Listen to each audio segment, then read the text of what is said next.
right here on PrepSpin.com and the Legends Broadcast Network. Tonight, battle of the two hometown teams, the Lexington Legends and the Leyendas Day Lexington. Let's get the starting lineups now for the visiting Leyendas Day Lexington. Cole Sturgeon is in center field, leading things off.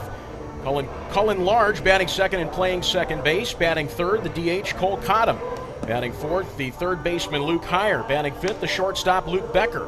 Batting sixth, then in right field, Sam Little. His twin brother Webb Little is at first base and bats seventh. Batting eighth, the catcher Mike Millian.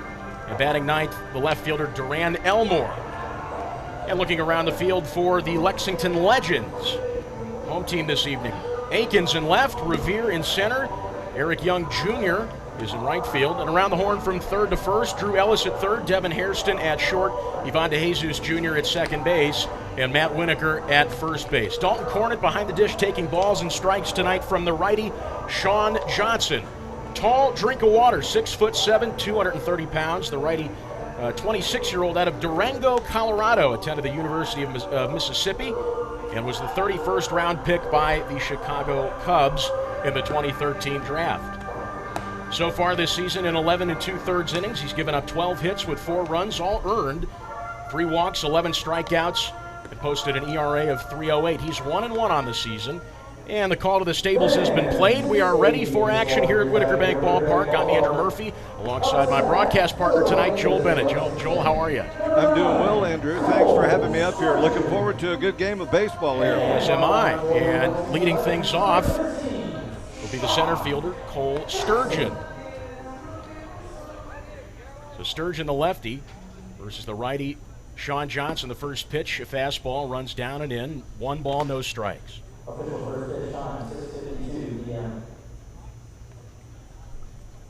Cloudy skies tonight, 80 degrees at first pitch. The 1-0 is swung on, lifted in the air to left field and well over the rooftop. The count evens up at a ball and a strike.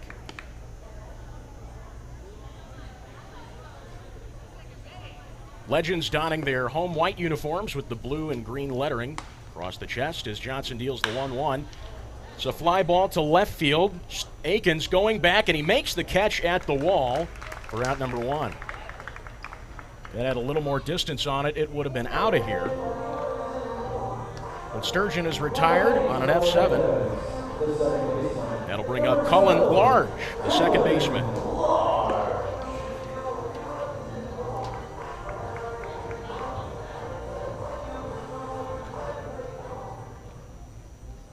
Johnson with the first pitch. Swing and a miss. Nice fastball to the outside there. It's 0-1.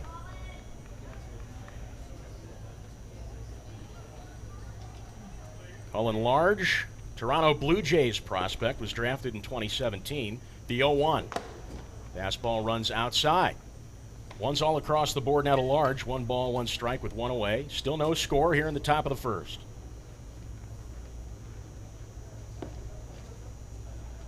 Large taps the dish, pinwheels the bat, wields it above his head as the righty Johnson comes forward.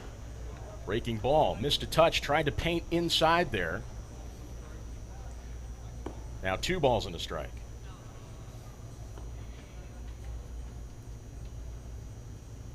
The 2-1 pitch. Swing and a miss. Nice outside fastball there to the lefty Large. Cole Sturgeon was a victim of the swing and miss on that outside fastball before flying out to left. Johnson deals the 2-2. That's chopped foul down the first base line, and the count sits at 2 apiece. Andrew, if I may, that 2-1 count, it was a good fastball. Like you said, he came in there, and Johnson was able to time up 2-2, went right back inside with it. And we'll see what he does with the 2-2. It's a fastball high and away. And no vacancy on the count now. 3 balls and 2 strikes to Large. Large readies up, batting in towards the plate, slightly open stance. Johnson from the windup. This is fouled to the screen, and we'll do the 3-2 tango all over again. Large in his last appearance on August 30th versus the Florence Yalls here in Lexington went 1 for 4 with 2 runs and a strikeout. As Johnson taking some time to pick up the rosin bag behind the hill. He toes the rubber now, looking in towards Cornett. Sets up low and outside. The payoff. Swung on, line foul into the seats down the third base line. Cullen Large battling this at-bat well and giving the Leyendas a little bit of a look at what Sean Johnson has to offer tonight. Sean Johnson throws a fastball, slider, cutter, curveball, and a changeup. So a 5-pitch arsenal, and he deals the 3-2. This is lined hard in the air to right center field. That'll be extra bases for sure. Large rounding the first base bag. Revere picks it up in center, guns it into the cutoff, and it's a 1-out double for Cullen Large here in the top of the first.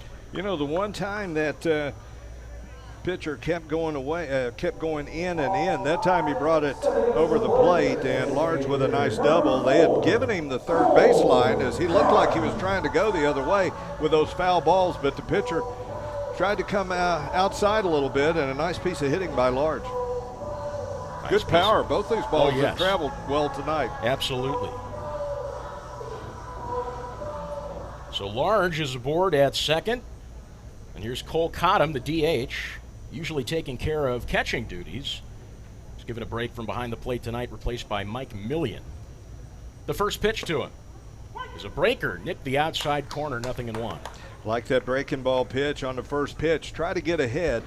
You like to pitch ahead because Cottom, he can hit. Hey, this guy's a hitter. And Johnson, after pitching into 2-1 on that Large at bat, definitely learned from that last matchup as that one's fouled back. He decided, I'm going to get ahead on the first pitch to Cottom, and he did just that. And then came back with a little bit of, you said a 5-pitch guy, he came back with an off-speed pitch, maybe his changeup right there, and caught him out in front, could just tap it at the plate. So trying to change speeds, and he's ahead 0-2 against a really good hitter with a runner in scoring position. That's Large aboard at second. No score with one away here in the top of the first. Johnson taking a look back at Large. Now comes forward with the 0-2. Swing and a miss. Looked like a nice breaking ball downstairs, and that's the first strikeout for Sean Johnson. 2 gone here in the top of the first. I agree. That was a nice breaking ball. You know, you think 0-2, maybe a waste pitch to their number 3 hole hitter. Not necessarily. Started him on the plate, broke it down and away. Good punch out there. Retires Cole Cottom, and Luke Heyer, the third baseman, makes his way into the box on the right side. Heyer, former UK Wildcat, was the 8th round pick by the Los Angeles Dodgers in 2018. Johnson comes set, delivers the first pitch from the stretch. Tried that breaking ball low and outside this time, but missed. It's 1-0. Going back to those uniforms you introduced, that is a cool look. I do like the Legends look, the colors and all. That white jerseys, white pants of that blue and green cap. The 1-0 pitch. Fastball missed downstairs. 2 balls, no strikes. And I mean, I forgot to mention the cherry on top for the Legends uniforms has got to be that mustache cap. I like it, yeah. One of the coolest and most unique logos in all of minor league baseball, I think. I agree. They've got some good colors, some good branding. 2 balls and no strikes to Luke Heyer, the righty, who's set up in an open stance. And the pitch. Fastball nicked the outside corner at 95 miles an hour. Sean Johnson bringing the heat low and outside, moving the count to 2 balls and a strike. It's a good hitter's count here. Runner on second. Of course, he'll be going with any contact. I would think so. As coverage backs off of the second base bag. The 2-1 swing and a miss. Nice looking slider low and away. Evens up the count at 2-2.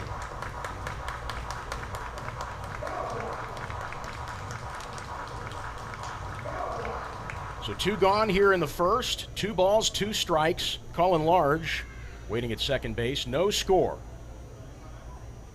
Johnson from the stretch with the 2-2. That's line foul into the stables down right field. So Heyer sitting at a 2-2 count. You mentioned stables there. We got a big horse race coming up this weekend. We certainly do. It feels weird with it does. Yeah. So late in the year. It does. It feels strange. 'Tis the law, the favorite, right? Is that right? I think so. Yeah, 'tis the law.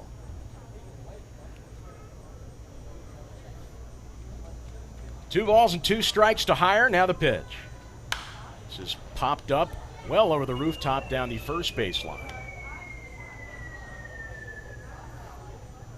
You got Johnson looking at his catcher, patting his chest, kind of like nodding his head on me, So that tells me that he missed a spot. He didn't miss a pitch, maybe the sign call with the runner at second, but maybe the location wasn't where he wanted it.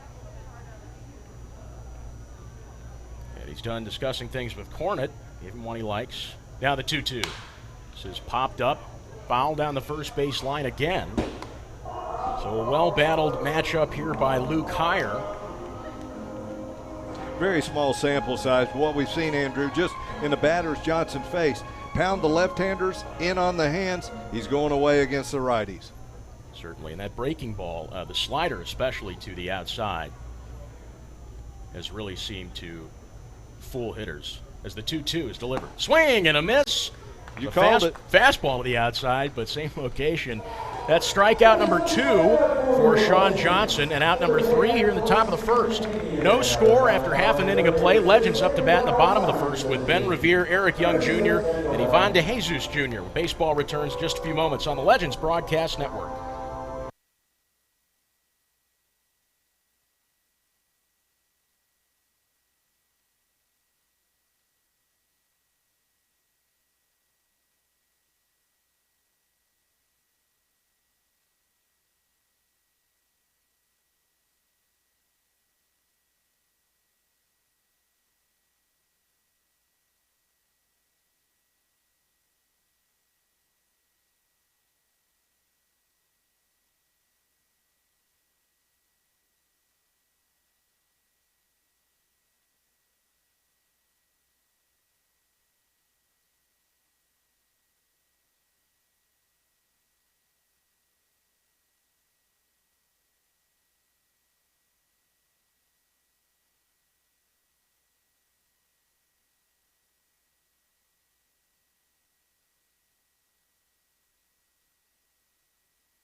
No score at the end of half an inning. Bottom of the first begins in just a few moments. Here are the starting lineups for the home team Lexington Legends. Leading off playing center field is Ben Revere. Eric Young Jr. bats second and is in right.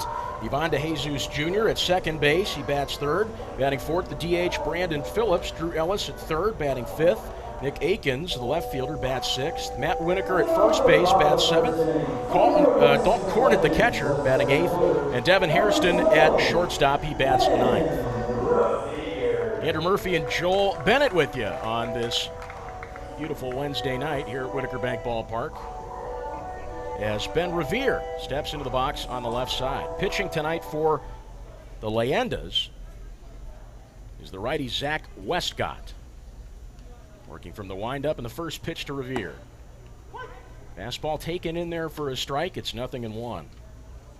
Westcott, 6 foot flat, 185 pounds. In his last appearance on the 26th versus the Florence Freedom.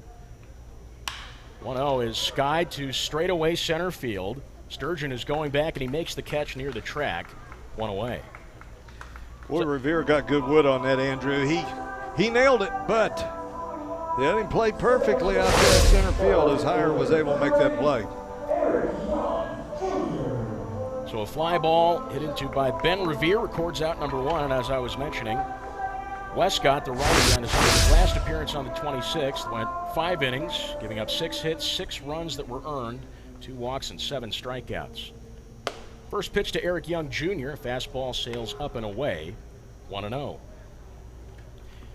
Eric Young Jr. has been a recent addition to the Legends roster, former major leaguer, as he takes a called strike in the lower third of the zone. Nice changeup there, as you could see that Westcott changed speeds real well there.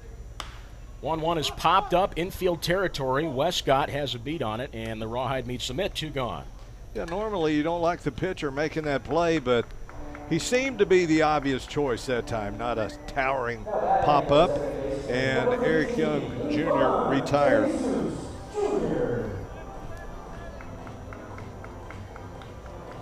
So 2 quick outs from the Legends here in the bottom of the first. No score. Here's Ivan DeJesus Jr., the second baseman. First righty that Westcott will face this evening. Big gap up the middle of the infield as the shortstop Becker is more towards third than second. And the first pitch is taken outside for a strike, 0-1. Yeah, they have taken all the way there. He's going to try to size up what Westcott would bring him, and he got a fastball right down the plate. Westcott deals the 0-1. Another fastball, tried for the lower third down the middle, but missed. 1 ball and 1 strike. Westcott so far has thrown 22 1/3 innings, walking 6 batters and striking out 24. Good ratio there. 1-1 is skied high in the air to right field. Little going back, sets up near the wall, and he makes the catch. 3 up, 3 down for the Legends. No score after 1 inning of play. Top of the second coming up. Leyendas showing Luke Becker, Sam Little, and Webb Little when baseball returns in just a few moments on Prep Spin and the Legends Broadcast Network.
No score after an inning of play. Leyendas back up to bat here in the top of the second inning. Luke Becker leading things off. Sean Johnson working from the windup. There's a liner over the head of the hopping shortstop Hairston. It rolls into left field. Luke Becker swings at the first pitch and is rewarded with a single. I like that aggressive plate appearance. You know, you go up there looking for a pitch, and oftentimes the first straight pitch you see, be ready to pull the trigger, and a nice solid hit by Becker. Saw similar aggression the other night from Drew Ellis, who was wearing a Leyendas uniform all last week, and on August 30th hit a 2-run shot to left field to add to that 9-6 win over the Florence Yalls. Now the lefty Sam Little in the box as Johnson throws it over to first. Becker's back in standing up. Hey, we were talking about branding and logos. Explain that Freedom logo to me. The Florence Freedom. So the Freedom was, I believe, the old. The team is now the Florence Yalls officially. Right. But for this Battle of the Bourbon Trail, as first pitch to Little misses outside for a ball. The Yalls split into both the Yalls and the Florence Freedom. I think they're that logo. The logo's an eagle, I believe. Okay. I didn't understand the graphic. Eagle ought to be pretty straightforward. Yeah, freedom makes sense. Yeah, I didn't understand it. 1-0. Popped up over the roof down third base. 1 ball and 1 strike. Yeah, see right here. You got the Gotcha. got the beak and the Okay. eye. Yeah. I'm looking at the silhouette thinking the guy's in a wave, surfing or something. Like, No, I can see that. Catch the freedom, you know. I don't know. It's very. There you go. You can look at it 2 ways. That's good art. It's a visual illusion. It's an illusion. Oh, Big move back to first. No, Wow. says Manny Gonzalez. That was a close one as Luke Becker got the wheels turning as soon as he saw Johnson move to first. Nice play. Nice pick play there. But he remains aboard at first. Nobody out. In the top of the second, it's a 1-1 count to Sam Little. Johnson from the stretch. Line drive, foul down the left field line, and the count moves to 1-2. As I mentioned, Manny Gonzalez is out there in the field tonight with Marvin King calling balls and strikes behind the dish. Most of these lefties, they're getting a steady diet, 90 miles per hour, in on the hands. They're fouling them off to the left. Indeed, good place to jam them up. They can only pull the hand so far back. Called strike 3 on the inside. That was a changeup, it looked like, from Sean Johnson. That's his 3rd strikeout of the night. This time dealt to Sam Little, 1 away. And again, pitching ahead in the count. It, to use an NFL term, it opens the playbook. You know, you've got 5 pitches. You can make your choices there. And on top of getting ahead early, Johnson not taking too much time selecting pitches. He's got a good communication with Dalton Cornett, knows what he wants to throw, and he's controlling fabulously. First pitch to Webb, Little swing and a miss on a fastball inside. It's like you said, a steady diet of those inside fastballs, especially low. 91 miles per hour. He's dialing it up. He's getting it in there.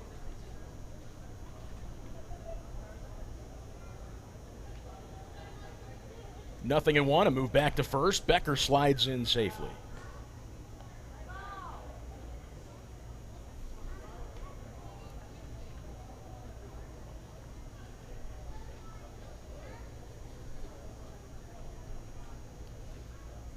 So Johnson taking his time now. Leaning into Cornett. Heaps back to first. Now he comes set. Glove at the waist. And the 0-1. That one had some movement on it. Missed downstairs. 1 ball and 1 strike. And a good thing about as far as out there pitching for Johnson is catcher Cornett's trying to help him. Now Cornett couldn't very well frame that pitch. It was out of the strike zone, but he's trying to help his pitcher. He's framing it, trying to bring it back to get a call. The 1-1. That one misses high, a fastball, 94 miles an hour. Now 2 balls and a strikes to Webb Little. His twin brother Sam struck out looking with Luke Becker at first. 1 away, no score here in the top of the second. The 2-1. This is flied into left field territory, and it drops into the seats.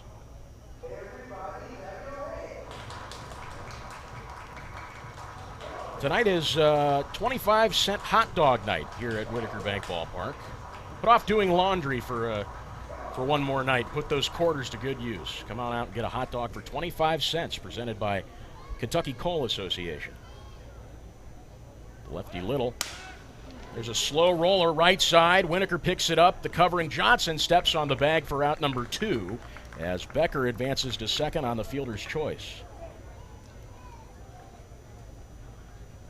Yeah, Becker was moving with the pitch, and it was up to Little to put it in play. He did. It was a soft roller, as you described, Andrew. It did advance the runner, but you know, trying to find a hole over there, but he did advance the runner. So Luke Becker now in scoring position. Like you said, Joel moved with the pitch nicely and was rewarded. That ball were hit any harder, I think Winokur definitely could have turned it on to second and tried for a double play. It's just not the way the cards turned out. First pitch to Mike Millian is grounded fair down the third base line. A long throw by Ellis and a stretch by Winokur. Couldn't come up with it. No. No, he had the ball come out of his first baseman's mitt. And I tell you what, Luke Becker playing hard, playing baseball the right way. He's running hard with 2 outs. He did not stop. He got the go light at third base at the coach, and he came on to score. So Leyendas leading the Legends 1-0. And that tough play made by Drew Ellis at third, over to the stretching Winokur at first. So Millions aboard. First pitch to Elmore, swing and a miss. Outside fastball to the righty, it's 0-1.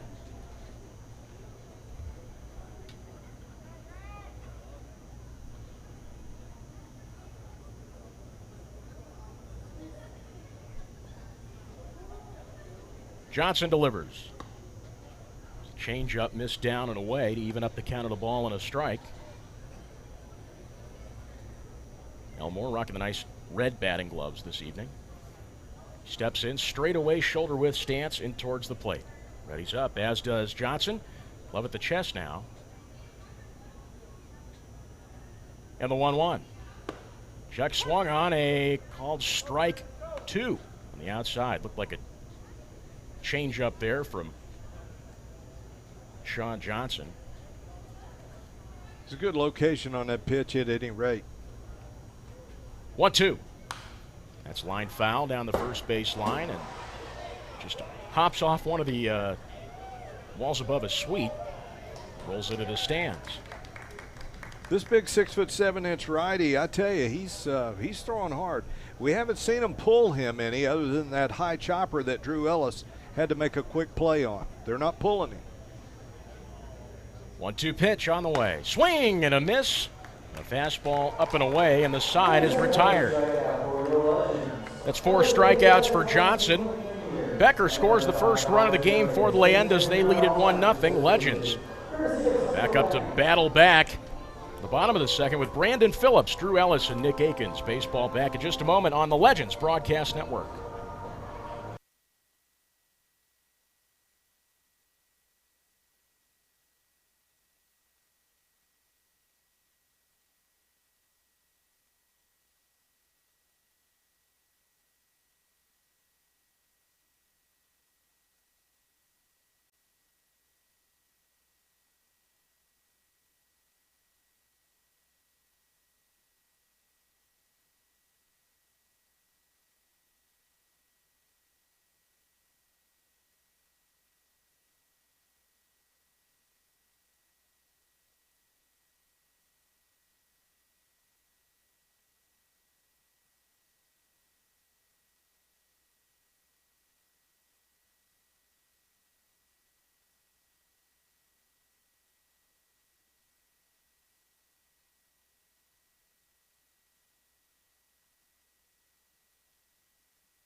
Andrew Murphy and Joel Bennett with you as we roll into the bottom of the second here at Whitaker Bank Ballpark. Leyendas just scored their first run. Back at the top of the second, they lead things 1-0.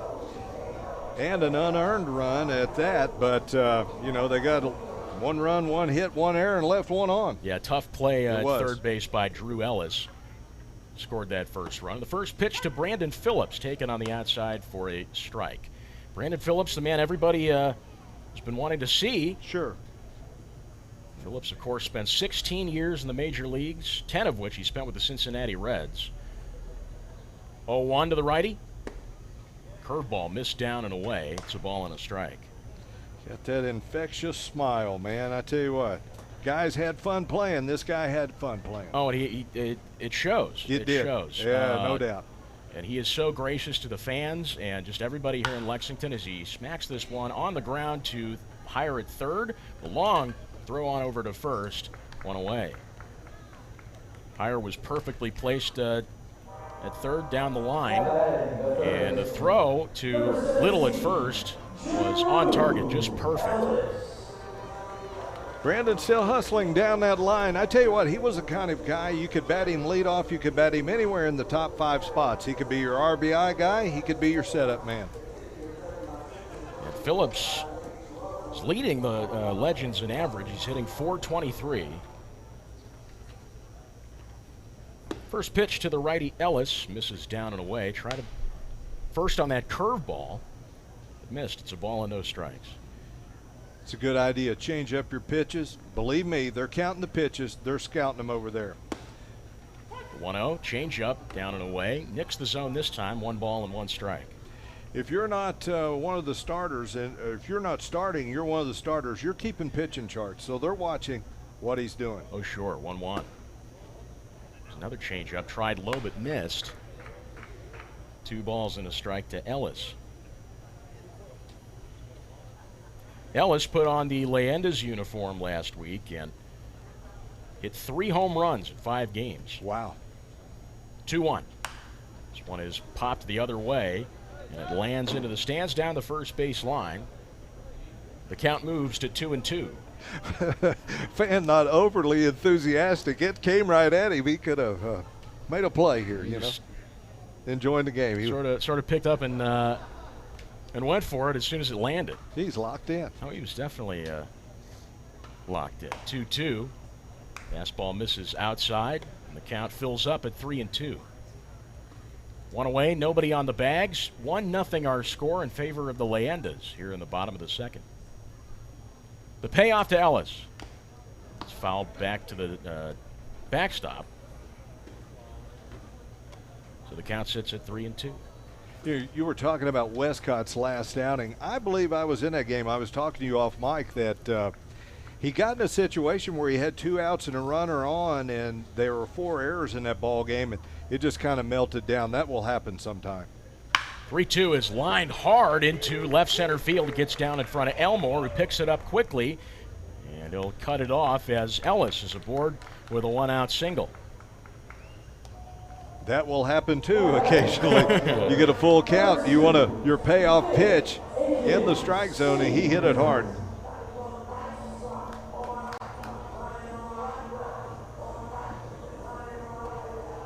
So Ellis puts himself aboard on a shot to left center field. He is the tying run as Nick Akins steps into the box. Right-handed hitter versus the righty Westcott. Westcott working from the stretch, the first pitch. Check swung on, got a piece of that and fouled it off down the first base line. Like an inside curveball. 0-1.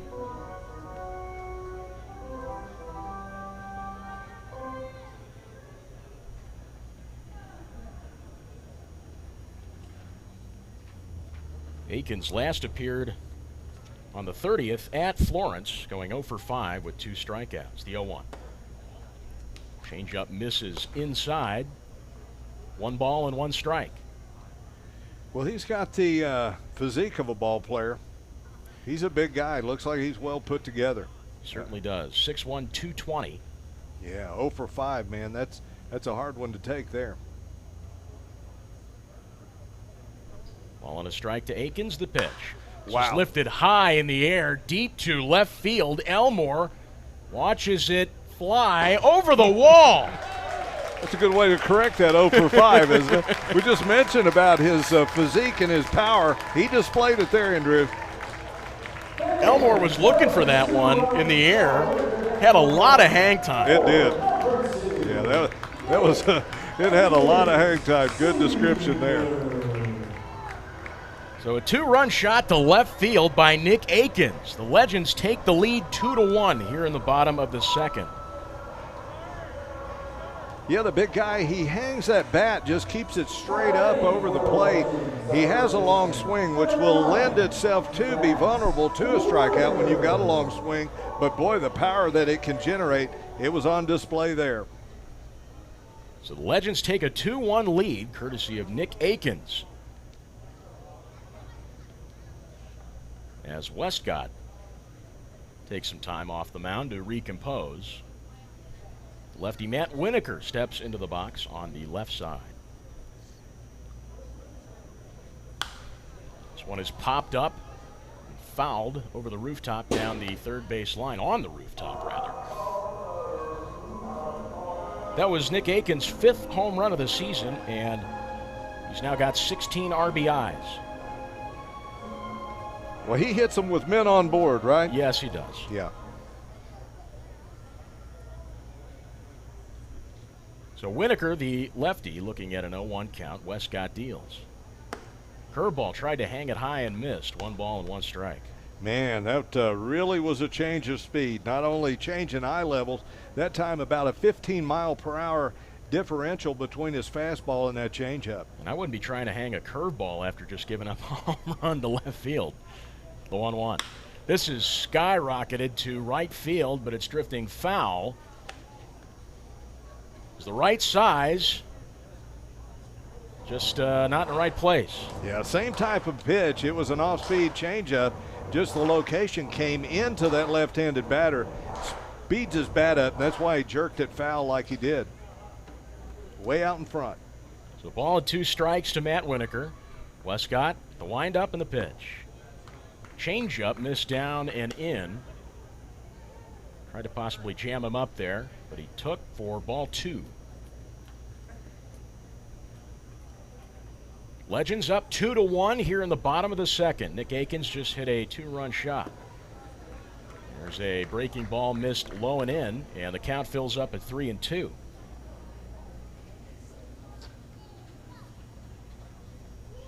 Winokur, the 5th round pick by the New York Mets in 2017. At the plate. There's the plate a tap and perches the bat above his left shoulder. Payoff, swing and a miss. Off speed up high. There's the first strikeout on the night for Zach Westcott. And now 2 gone here in the bottom of the second. Yeah, Zach needed that punch out. Not that there was a runner on third or anything like that. I believe it was more of a confidence builder. Andrew, he's thrown 18 pitches in this inning, giving up 2 runs on a 2-run homer, and you know he wanted to get something over the plate, and it was a good punch out. First pitch to Cornett is a high chopper to the right side. Large coming in on it quick, and a sidearm to first retires the side. Great defensive awareness and agility there by Cullen Large to retire Dalton Cornett. Legends up 2-1 on a 2-run shot by Nick Akins. Leyendas up to bat at the top of the third, showing Cole Sturgeon, Cullen Large, and Cole Cottom when baseball returns in just a moment.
Legends just took a 2-1 lead over the Leyendas in the bottom of the second with a 2-run shot from Nick Akins.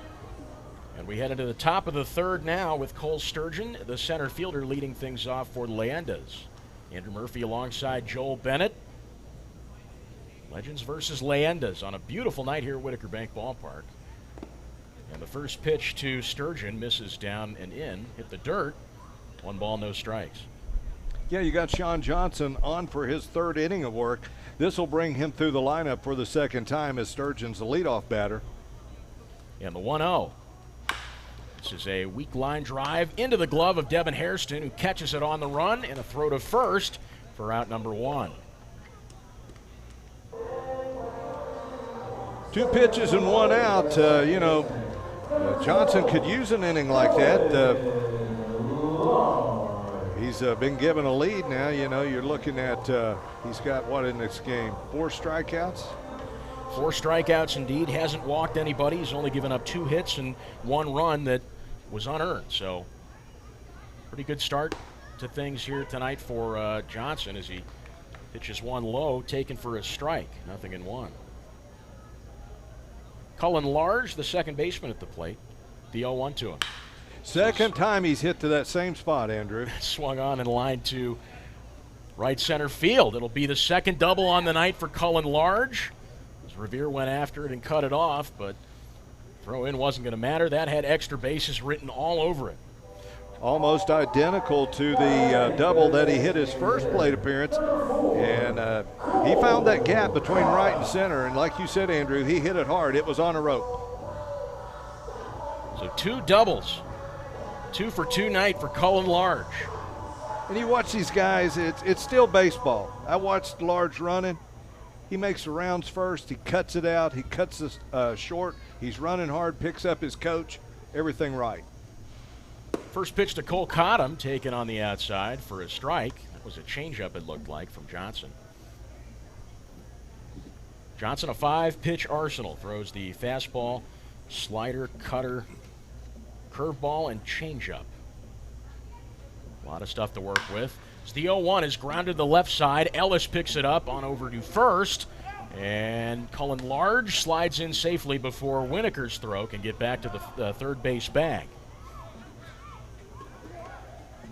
Nice play that time. Ellis lost a little bit of his footing. He planted with that right foot. He backed up, played the big hop. Sometimes it can eat you up. That time he threw a strike over, and just hard to come back. But again, I'm impressed with base running. Cullen Large, 2 doubles in the ball game. I watched him round the bases. He ran the bases hard, picked up his coach. A heady play right there as well. So he's 90 feet from home plate as the designated hitter, Luke Heyer, steps into the batter's box on the right side. Facing the righty Johnson. 2 gone, 1 man on here in the top of the third. Legends up 2-1 over the Leyendas. The first pitch. This is a grounder to the left side. Hairston scoops it up. A long throw over to first. Will retire the side. So Cullen Large is stranded along the bags. The Leyendas are put down on a ground out. 2-1 in favor of the Legends. Bottom of the third coming up with Devin Hairston, Ben Revere, and Eric Young Jr. when baseball returns on the Legends Broadcast Network.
Legends still up 2-1 over the Leyendas. Bottom of the third starts now with Devin Hairston, the shortstop, making his way into the box. Hairston, a Lexington native, attended Tates Creek High School and last played in the Milwaukee Brewers organization in AA. That was in Biloxi.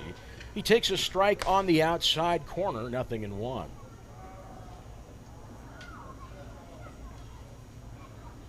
Westcott with the 0-1. Curveball nicks the lower third down the middle for a called strike 2.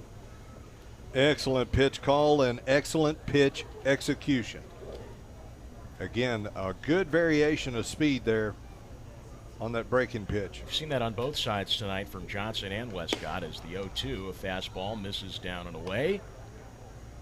1 ball, 2 strikes, little waste pitch there. Hairston in his last appearance on the 30th went 1 for 4 with a run and a stolen base.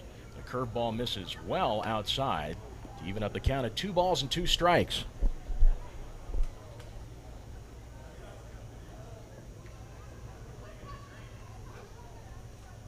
Westcott from straightaway with the 2-2.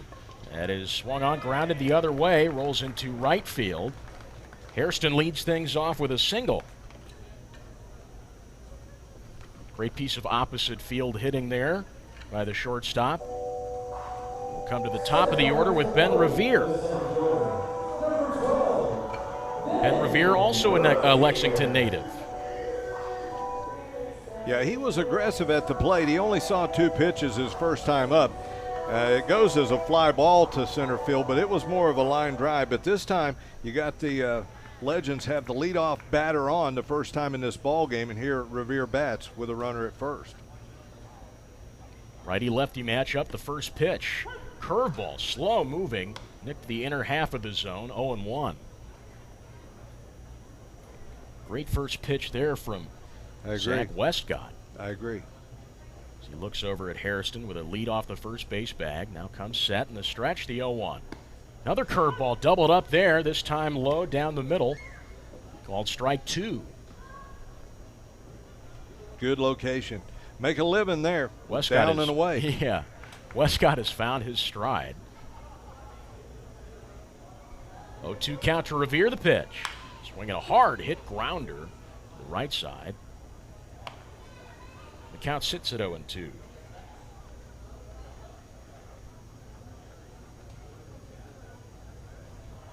Legends up 2-1 here in the bottom of the third. They took the lead back in the second on a Nick Akins home run to left field, bringing himself in and Drew Ellis. And Revere opens up his stance, taking up most of the box. The 0-2 swing and a miss, outside breaking ball. Revere goes down in 4 pitches, 1 away. At the professional level, they call it off-speed stuff. You play in the lower levels, they call it junk ball. You're throwing a lot of junk. Well, I'm telling you what, like you said, Andrew, he hit his stride. He's found his stride throwing the off-speed stuff. They can call it junk pitches, but it worked right there. 4 of them in that at-bat. Here's Eric Young Jr., the right fielder, who popped up to Westcott as he makes a pickoff move back to first.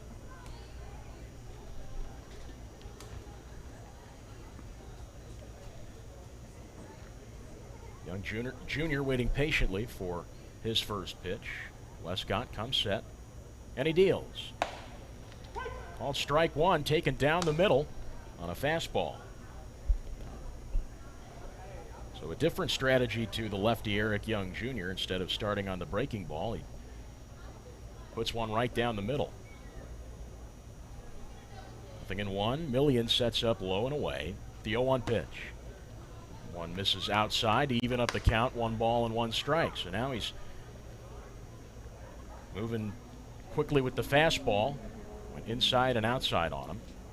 And that may be some of Millian's game calling. You know, the catcher's calling the pitches, and he's decided to attack differently. As the 1-1 is swung on another outside fastball, fouled away for strike 2. And again, I mean, after throwing 4 straight junk balls, as you call them to Ben Revere, he doesn't want to give Eric Young Jr. the same type of at-bat. He wants to mix himself up, make himself look a little more unpredictable, and I think that's what he's trying to do here. But he's ahead so far. Kind of to chase that outside fastball and foul into a pitcher's 1-2 count. He comes set. And the 1-2, Hairston goes. Slow-moving curveball. A throw down to second is high from Millian to the covering Becker. And Hairston is aboard. Yeah, he was running on that pitch, picks up the stolen base. And back to your note on Young Jr. at the plate. Listen, he's got to feel like he got cheated the last time. He had a 1-1 count, got a pitch that he thought he could handle, popped it weakly to the pitcher.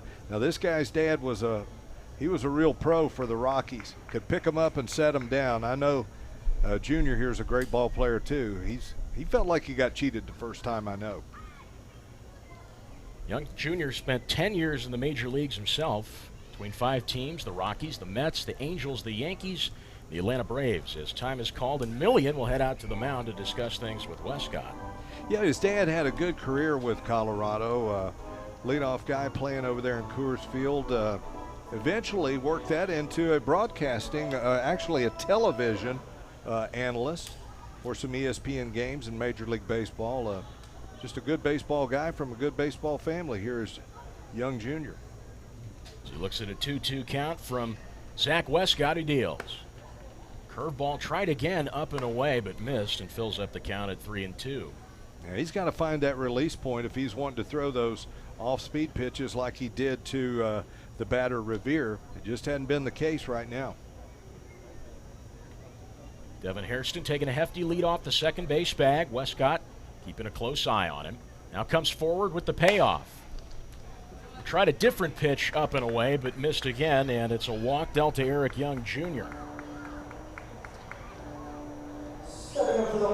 I like the strategy there. Tried a different, tried the same location, but a different pitch, but it just didn't work out for him. It didn't. You're right on that. It did not. The only thing about that at bat is Westcott had him at 1 ball and 2 strikes, and credit Young Jr. He was able to patiently wait him out and get a walk out of it after fouling off one pitch, and like you say, looking at back-to-back pitches in the same location with a different style. So Young's aboard at first, Hairston at second, and the first pitch to DeJesus Jr. There's a curveball low and away to the right-hander, taken for strike 1. Legends up 2-1 on the Leyendas here in the bottom of the third. DeJesus Jr. 0 for 1, flied out to right field back in the first. 0-1 on the way. It's a curveball, missed a touch, down and away. That'll even up the count of the ball and a strike. Boy, if you're Westcott, you wanted that pitch. It was might have been up a little. You don't want to hang a curveball, but boy, you'd have liked to have that call. As Westcott peeps over at Hairston on the second or off the second base bag. The 1-1. This is lined up the middle into right center field. Hairston rounding the third base bag as Sturgeon picks it up and guns it into the infield. The Legends add another run, making the score 3-1 on an RBI single by Ivan DeJesus Jr. And a good piece of running there by Young Jr. Ball hit into right field. He goes ahead and takes third base as he picked up his coach. After he had committed halfway between second and third, he comes on when the relay throw comes in. And now you got a situation where the runner at third and a good RBI man in Brandon Phillips, anything but a strikeout or a pop-up, you can all of a sudden add to that lead. Play a little add-on. If there's anybody to do it, it's Brandon Phillips. Brandon Phillips has been notorious to pitchers, of course, for driving him in.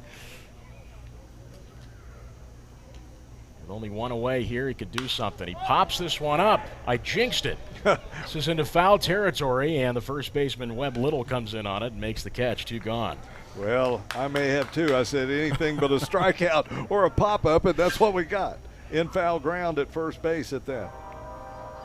Now batting the third baseman, number 17. So Westcott feels better about that now. Oh, absolutely. Yeah. I'm sure he just took a big old deep breath. I agree. But this guy also not Not too fun to face with a runner 90 feet from home plate. Drew Ellis, known to make solid contact with it. He singled and scored his last time up.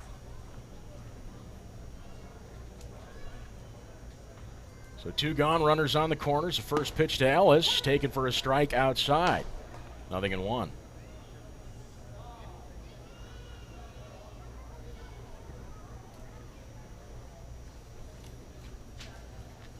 Ellis, the righty. Virtually no bend at the knees on the right side as the 0-1 is dealt. It's smacked hard down the right field line. It drifts foul over the stables. 0-2.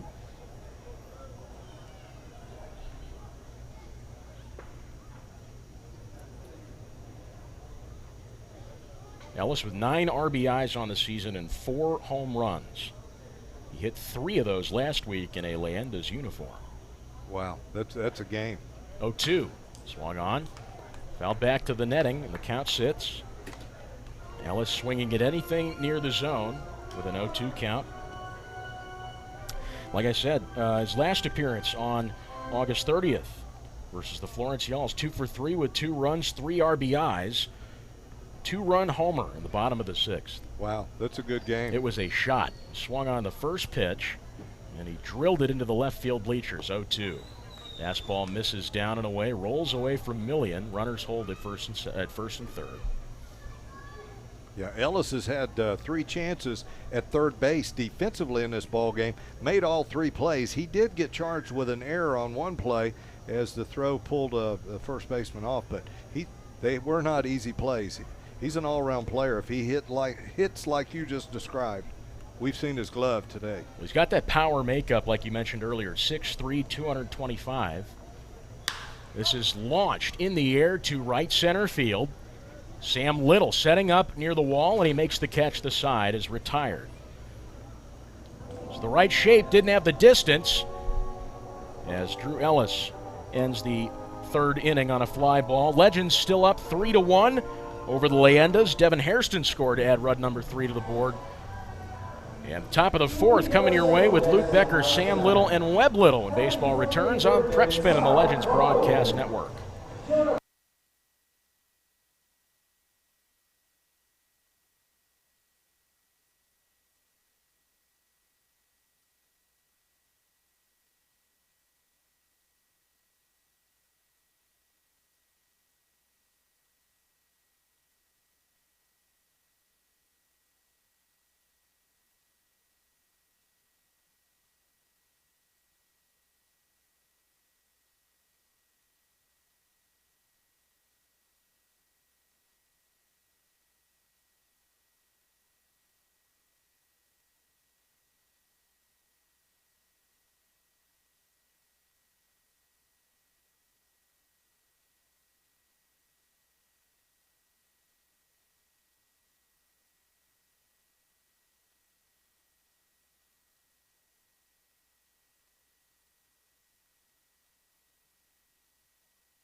Back inside Whitaker Bank Ballpark, Legends up 3-1 on the Leyendas. Sean Johnson delivers the first pitch to the leadoff man.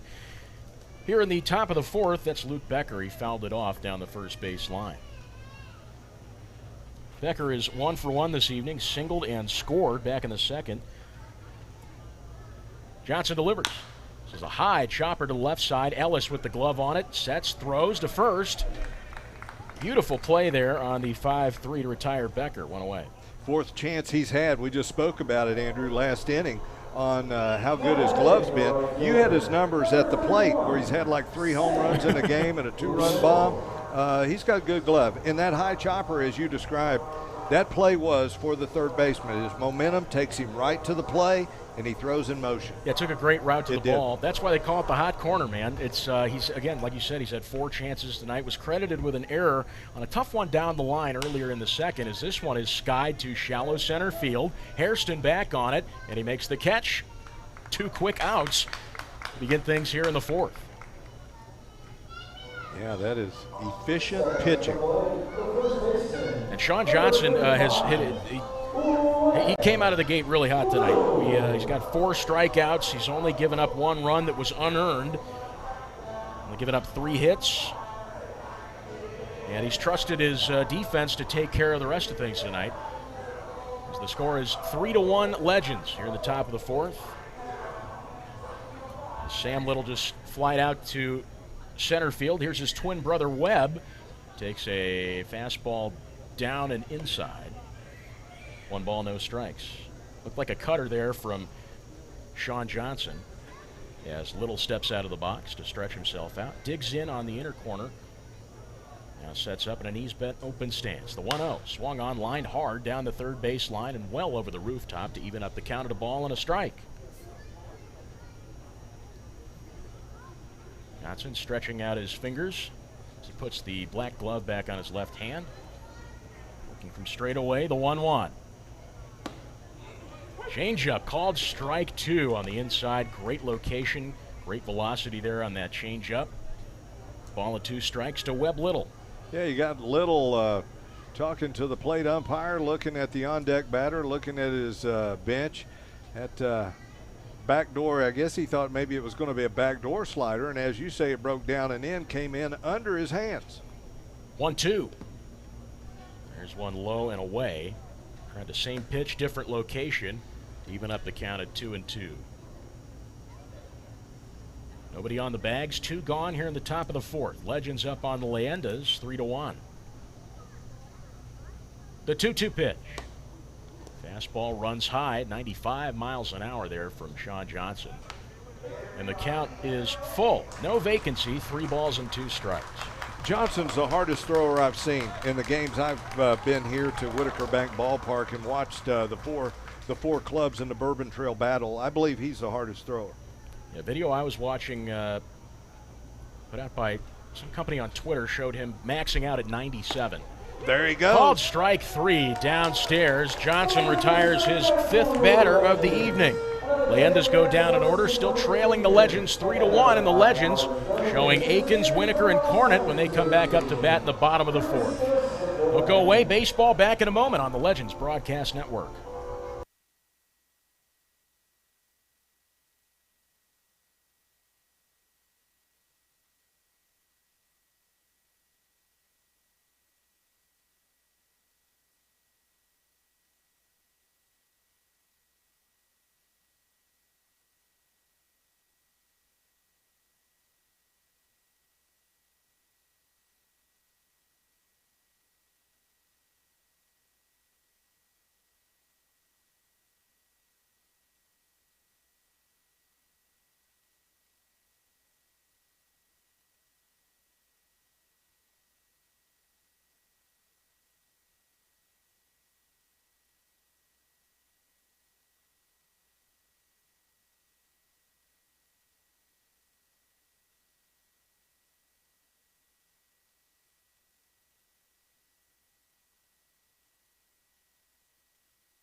Bottom of the fourth starts now. Andrew Murphy alongside Joel Bennett.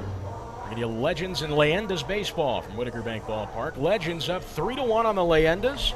They come back up to bat here in this bottom of the fourth.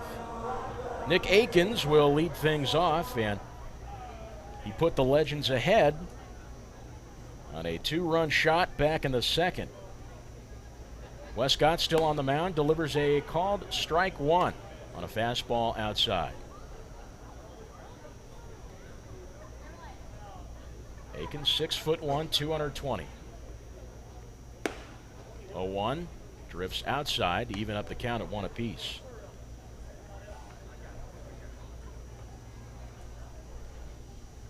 Akins taps the dish, pinwheels the bat. It's two-tone there, gray and maroon. As a breaker misses down and away. 2 balls and a strike from Zach Westcott.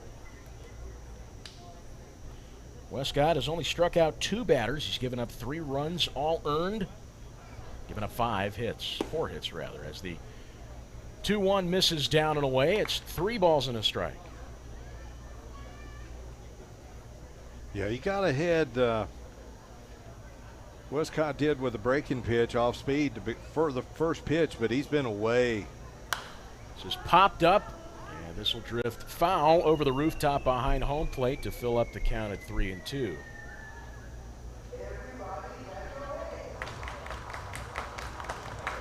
know, Westcott's just a contrast to Sean Johnson, 6'7", and a flamethrower, and here you got a guy that measuring up at 6 feet, and he's going to try to trick you. 3-2 is skied into right field territory. It's drifting near the seats. Yeah, the first baseman, Webb Little, watches it drop just in front of him. And the count will remain at 3-2. Both styles of pitchers can be effective. Of course, the big guy and the hard thrower, they really get enamored, and that's kind of the trend in major leagues. You want these big guys, you know, durable, but you can be effective.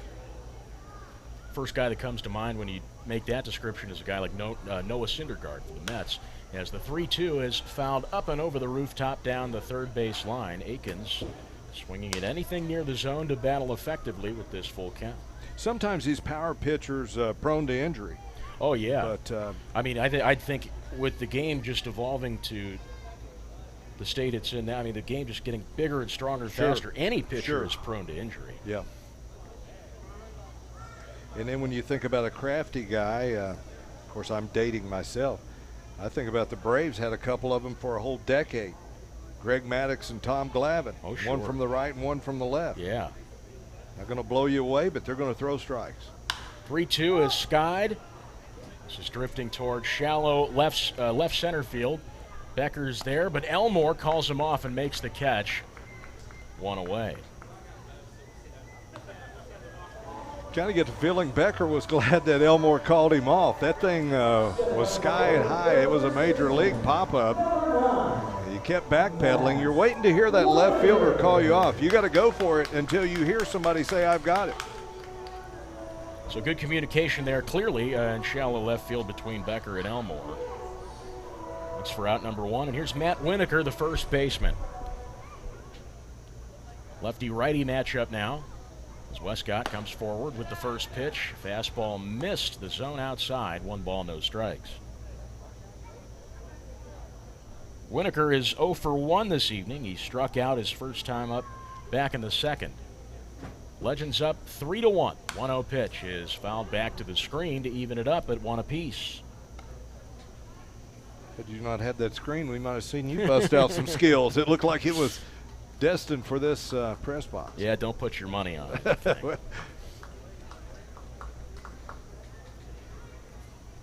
Winokur sets back up on the left side. Ball and a strike, the delivery. Curveball missed outside. Now 2 balls and 1 strike to Winokur. Winokur came into tonight's game batting at .325, and that's in 96 plate appearances. He's hitting phenomenally for the Lexington Legends. The 3-1 swung on, fouled to the screen again. That'll even things up at 2 balls and 2 strikes. Yeah, that .325, that's a solid average. 96 plate appearances. as much as statistics in baseball have evolved in recent years, a 325 average, while doesn't show the fullness and the value of the player, still looks pretty good as the 2-2 misses low and in to fill up the count at 3-2.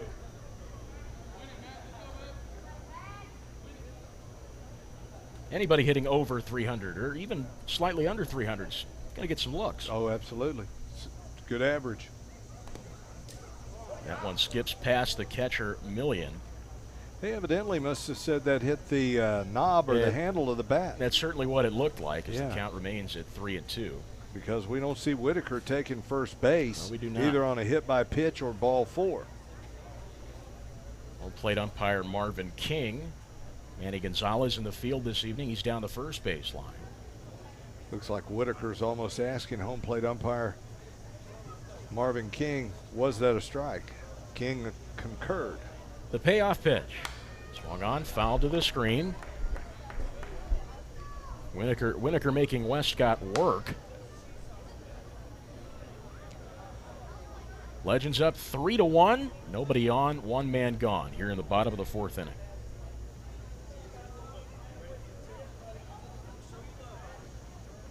The windup and the pitch. This is popped up and drifting just beyond the screen, back behind home plate. And a fan's got a souvenir. That's cool. I got one the last time I was here. Did you really? Sure did. Where'd you catch it? Down the third base line. I talked to a guy that was down in the no. Oh, you didn't catch it? No, I got it. Be bad if I said I got it off this guy begged me. This one is skied to right field, but it's drifting foul. My goodness. That might have even flown higher than that Nick Aikens home run back to the left field corner in the 2nd inning. We were waiting for that one to come down to see if it was fair or foul. Down there on the party deck. Party deck. Yanked it well. Popular location for Thirsty Thursdays. That's true. Presented by Lexington Brewing and Distilling Company. 3 balls and 2 strikes to Winokur. The pitch misses high for a ball, it appears, and Winokur will take first base. It was an iffy call there, but Marvin King gave it to Winokur. You know, Westcott's the kind of guy that's a tough luck pitch. He wanted it, but he's being a pro. He didn't stare or gaze in after he didn't get the call. But the game that I saw him pitch, it was a call like that, then followed by an error, and then all of a sudden, you know, the floodgates can open. Yeah. And now he'll likely try to pitch down and into Dalton Cornett. Takes a first pitch strike on the inside. With 1 away and a man on first base, he'll want to pitch into a double play. 0-1, righty-lefty matchup in the 0-1 to Cornett. Swing and a miss. Good looking off speed to the outside. Went inside, outside on the catcher Cornett, who's 0 for 1. Grounded into a 4-3 put out back in the 2nd. I like Westcott's makeup there. Shaked it off, came back, threw back-to-back strikes. The 0-2 pitch. This is skied into left center field. Elmore running after it just beyond the track, makes the catch, and Winokur will have to all the way back to first base. He was basically at the 2nd base bag, but got back to first before the ball was thrown into the infield. So 2 gone on another fly ball to left field. Nick Aikens hit the first one to lead things off, and now Dalton Cornett flies out for out number 2.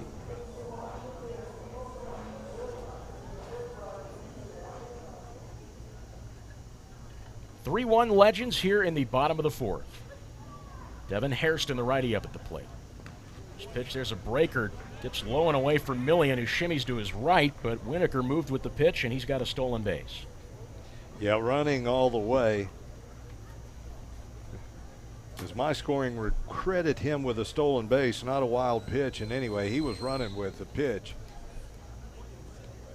With 2 outs now, he's in scoring position. That's Winokur's 4th stolen base on the season. Hairston looking at a 1-0 count. The pitch. Swung on, grounded to the left side. Becker scoops it up, sets, and fires to first, and the side is retired. So Winokur is stranded at third base, but the Legends still up 3-1 on the Leyendas, who return to bat in the top of the fifth with Mike Millian, Duran Elmore, and Cole Sturgeon. When baseball returns in just a moment on the Legends Broadcast Network. Don't go away.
Legends are up 3-1 on the Leyendas as we head into the top of the fifth inning. And leading things off for the Leyendas is Mike Millian,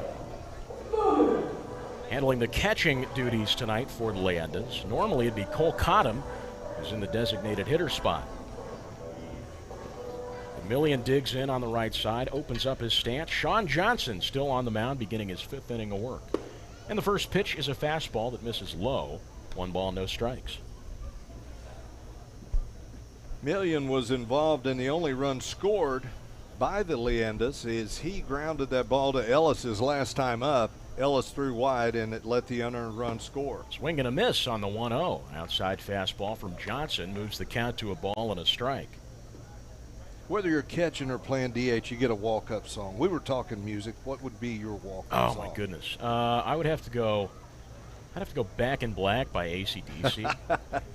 Kind of bad, sets the tone, huh? 1-1, misses in the dirt. I often thought about that. What do you think, Kashmir, Led Zeppelin? That oh, that's a great one. I love that song. Kind of got a haunting, kind of like. It's perfect. You know, it's kind of scary, kind of. Yeah. Got a haunting sound. That da-da-da, da-da-da. Immigrant Song by Led Zeppelin would be good too.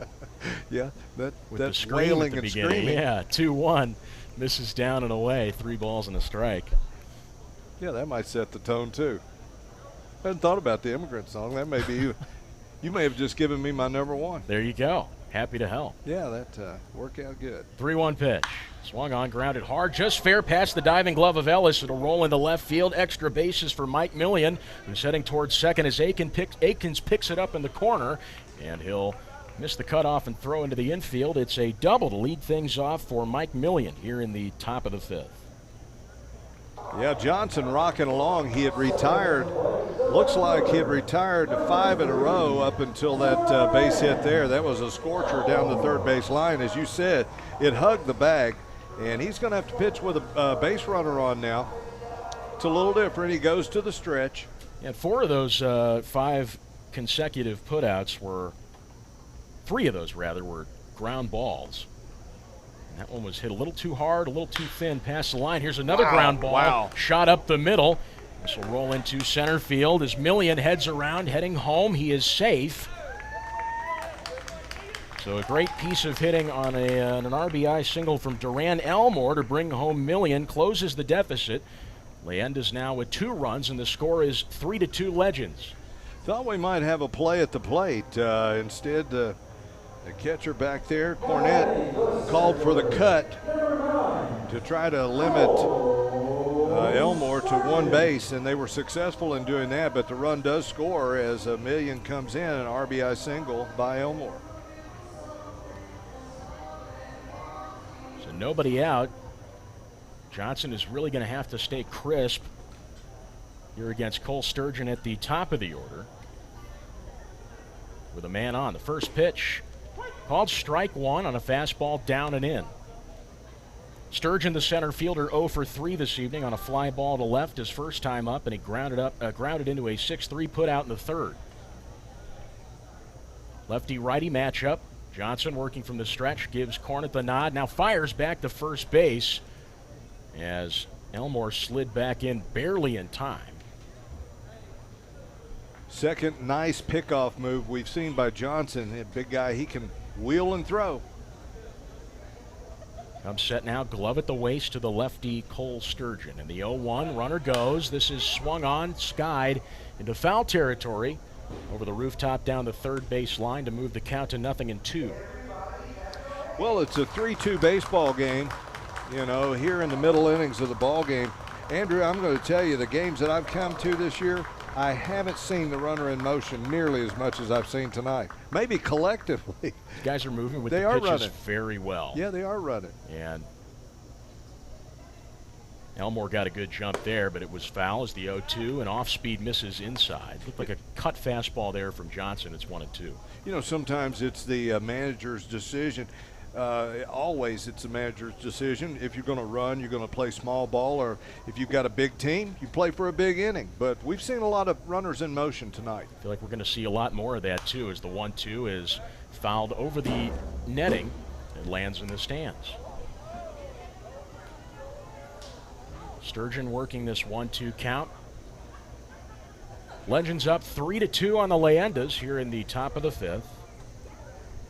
Mike Millian came home on the Duran Elmore single. The 1-2. One skips away from Cornett, and Elmore has some leeway to take second base. So he arrives there on a passed ball. 2 balls and 2 strikes now to Sturgeon.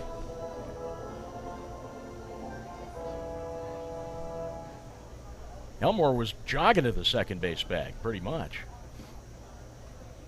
He's in scoring position now with no one out. Johnson will have to tighten up here. 2-2 delivery to Sturgeon, swung on, grounded to third. Ellis hesitates. He makes the throw on over to first.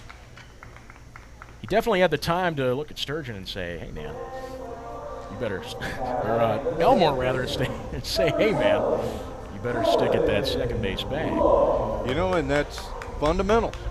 Look the guy back, then make the throw. Exactly. The way you described it, that's what Ellis did. And he's got the game's only error, but he's been, I will say, he's been solid, if not sparkling, at third. Oh, he's made up for it for sure. Sure has. So Elmore aboard at second base. Cullen Large, the lefty at the plate. Swung on, line hard but foul into the Legends bullpen down the right field line. It's 0-1. Yeah. Large has been making solid contact with the ball all night long. He's 2 for 2 with a pair of doubles. Both of those doubles have been on pitches located on the inner half of the zone, driven to right center field. That's been his sweet spot tonight. And you can believe Sean Johnson's aware of that as well. He's got the tying run at second, 1 out. A dangerous hitter, as you told there. 0-1. Swung on, lined hard the other way. Rocket into the stands to move the count quickly to 0-2. Legends leading the Leyendas 3-0 with 1 man on and 1 man gone here in the top of the fifth. That young lady's proud of her souvenir. I'm glad she got a ball. Yeah, come to the game, building memories. That's what it's all about. Yes, sir. 0-2 count to Large. Johnson keeps back at Elmore on second. The 0-2. Cut fastball looked like missed a touch high. 1 ball, 2 strikes. As Large gives the plate a tap, a few low and slow swings out towards right center field. And the 1-2. Swung on, chopped foul down the first baseline. Large staying alive on that foul ball. Staying alive and staying disciplined. You know, the thing is, Andrew, he laid off of that cut fastball with 2 strikes. You know, anything close, coaches tell you, protect the plate, protect the plate.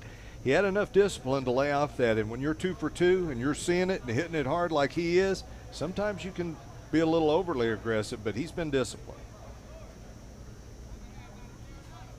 Johnson working from the stretch, keeping an eye on Elmore. No coverage. He comes forward. The 1-2 is fouled away again, this time back to the screen behind home. Cullen Large trying to wear out Sean Johnson in this at-bat.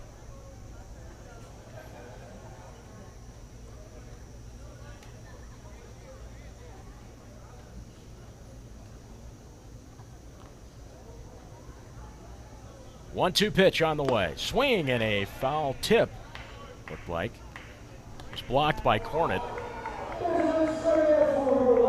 So there's strikeout number 6 for Sean Johnson, retiring Cullen Large, who's now 2 for 3 on the night. So Sean Johnson able to scrape by on that strikeout. And here's Cole Cottom, the designated hitter.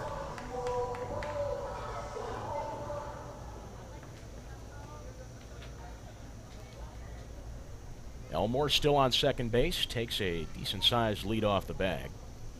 Righty-righty matchup now in the first pitch. Changeup missed inside. 1 ball, no strikes to Cottom. Quite possibly one of the best breaking pitches he threw. Cottom buckled at the knees, turned his back to it, as that pitch had some bite to it. Johnson's got what he likes from Cornett, and he deals the 1-0. It's a fastball. This is down and away. 2 balls, no strikes. Cottom is 0 for 2 this evening. He struck out swinging back in the first and grounded into a 5-3 putout in the third. Legends up 3-2 on the Leyendas with 2 gone, and Duran Elmore on second base. The 2-0. Swinging a chopper up the middle. Hairston coming in on it, and he throws to first. The side is retired. So Johnson able to pitch out of that inning, only having given up 1 run. Mike Millian scored to close the deficit. The score is 3-2 Legends. Bottom of the 5th coming your way with the Legends showing Ben Revere, Eric Young Jr., and Ivan DeJesus Jr. at the top of the order. Baseball back in a few moments on the Legends Broadcast Network.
Legends up 3-2 on the Leyendas, and they come back up to bat in the bottom of the fifth. The first pitch to the leadoff man, Ben Revere, taken on the inside for his strike. Last time Westcott gave him a steady diet of off-speed pitches. That time he brought the hard stuff. 0-1 is smacked past the diving glove of Becker. It lands in left field, and Revere leads things off with his first hit of the night here in the fifth. Left-handed batter hit that slicing line drive. A nice effort and a well-timed leap by the shortstop. Just couldn't come up with it. May have gotten a little leather on it. Grazed the leather, I was going to say. As Eric Young, the right fielder, steps up now. He was walked his last time up.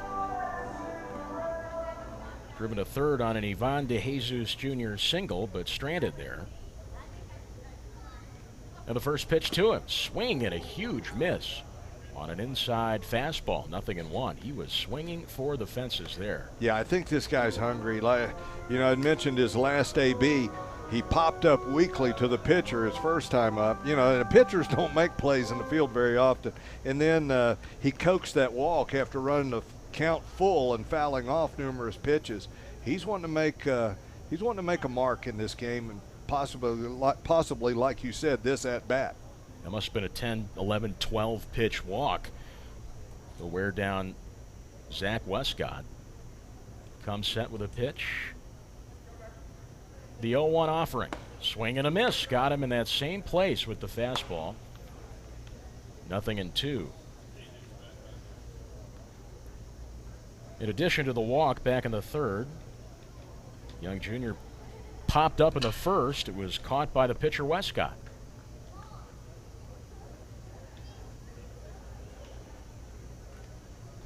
Nothing in two. He's hunched over in a knees bent stance. Swing and a miss. It's a three-pitch strikeout to Eric Young Jr.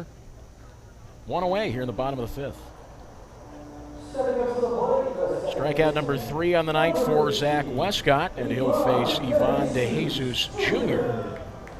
Well, credit the catchers of both the Legends and the Leyendas. Each pitcher got that foul tip strikeout. That's a good friend, especially when you're in a tight ball game like this one-run game. You're going to take them, and the catcher's making that foul tip strikeout look good.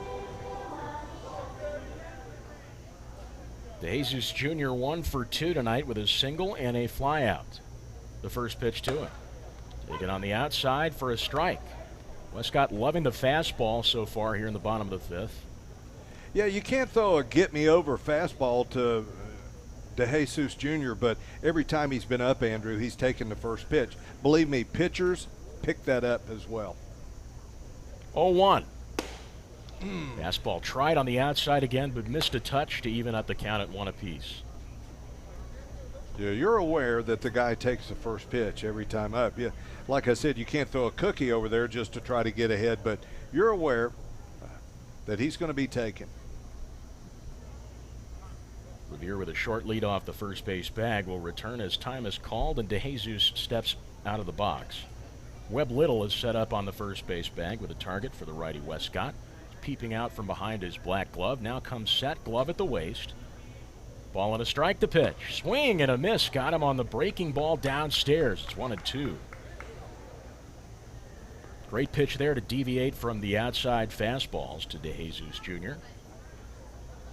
Yeah, he's got to use his location. Now, like I say, he's not the flamethrower, but he's throwing strikes. 1-2 pitch. Swung on, chopped back up the middle. Becker hustling in on it, makes the throw to first. No, it's bounced and bobbled by Webb Little. Revere will take third base. And DeJesus is aboard on an error by, who'd you have called that on? Well, that's on the shortstop. He had time, you know, he's rushing, charging in. He threw on the run and just kind of drilled it in the dirt. First baseman couldn't pull it out. It would have been a bang-bang play. I think they would have got the fast-running DeJesus, but thrown in the dirt on the run. Heady play as they bring Revere over to third. Revere over to third on the fielder's choice and that error by the shortstop, Becker. We've seen Brandon Phillips up before his last at-bat. He had a runner at third. unable to bring him in with a pop-up in foul ground out the first base line. This time he's behind down in the count 0-1. He's 0 for 2 in the game, Andrew. Sure is. Not typical of performances from Brandon Phillips. 425 average, you said, yeah. And you have a 4 for 5 game. Like one night I saw he had that. Nothing like hitting the cycle, but he had 3 singles and a double. I mean, 4 for 5, that gets it done. Not to say that you can't rely on Brandon Phillips otherwise, but you can certainly rely on him in tight situations, especially his second night in the Legends uniform.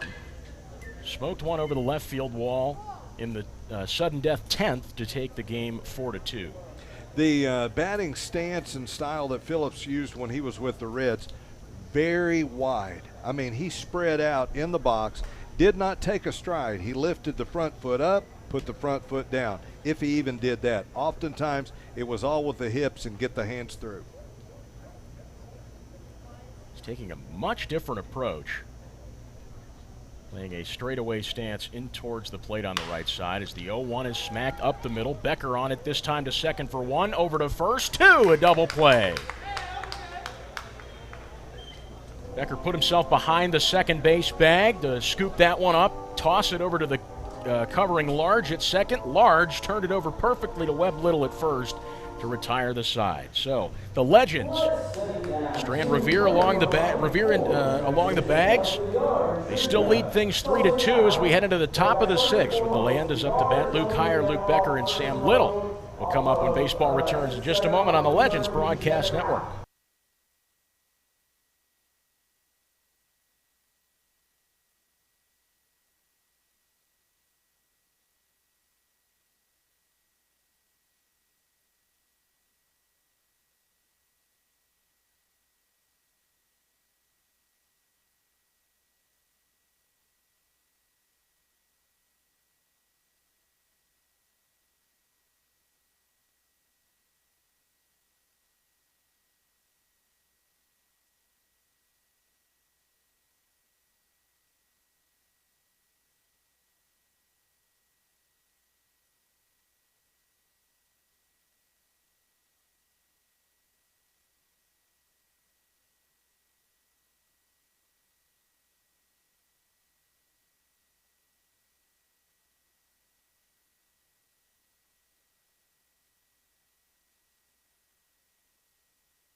Back inside Whitaker Bank Ballpark, Andrew Murphy and Joel Bennett with you as we head into the top of the 6th inning. Leading off for the Leyendas, Luke Heyer, the third baseman.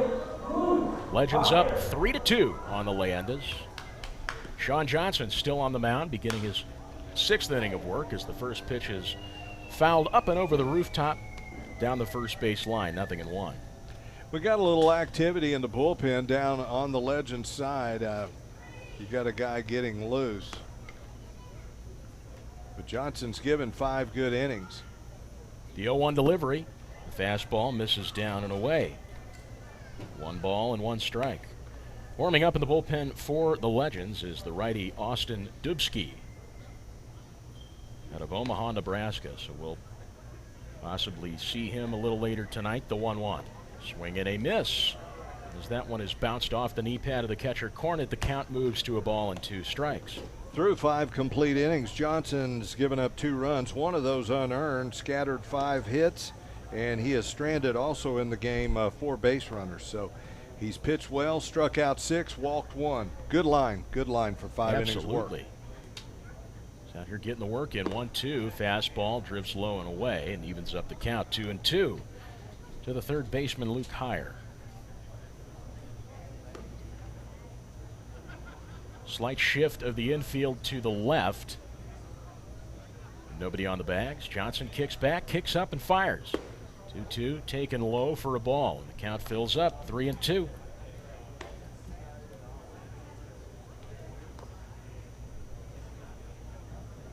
Lukhire, after adjusting his helmet, now steps back in. Knees bent, slightly hunched in stance on the right side. The 3-2 is taken low and away. A fastball. There's a walk dealt to Lukhire to get things started here in the top of the 6th. Of course, everyone knows if you follow baseball, the coaches don't like leadoff walks. Well, No, they do not. usually, there's some statistic with that, like 70% of the time or something, they'll come around to score, but you don't like to give a leadoff walk. Neither do the pitchers. Yep. The pitchers might like it less than the coaches. Yeah, that's true too, and maybe the coach getting somebody warmed up. I think it might be easier to brush off for the coach, to be honest with you. That's not the case with Sean Johnson, as he has a fastball that just misses outside. He's had four straight pitches out of the strike zone, and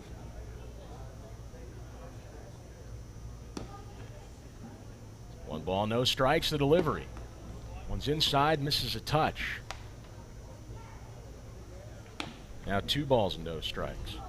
I wouldn't be surprised if you don't see Cornette go out and talk to him here shortly. You know, 7 pitches out of the strike zone, you got a 1-run lead, you're in command. The 2-0. This is lifted in the air to left field. Aikens going back near the corner. He sets up shop, and Rawhide meets the mid, 1 away.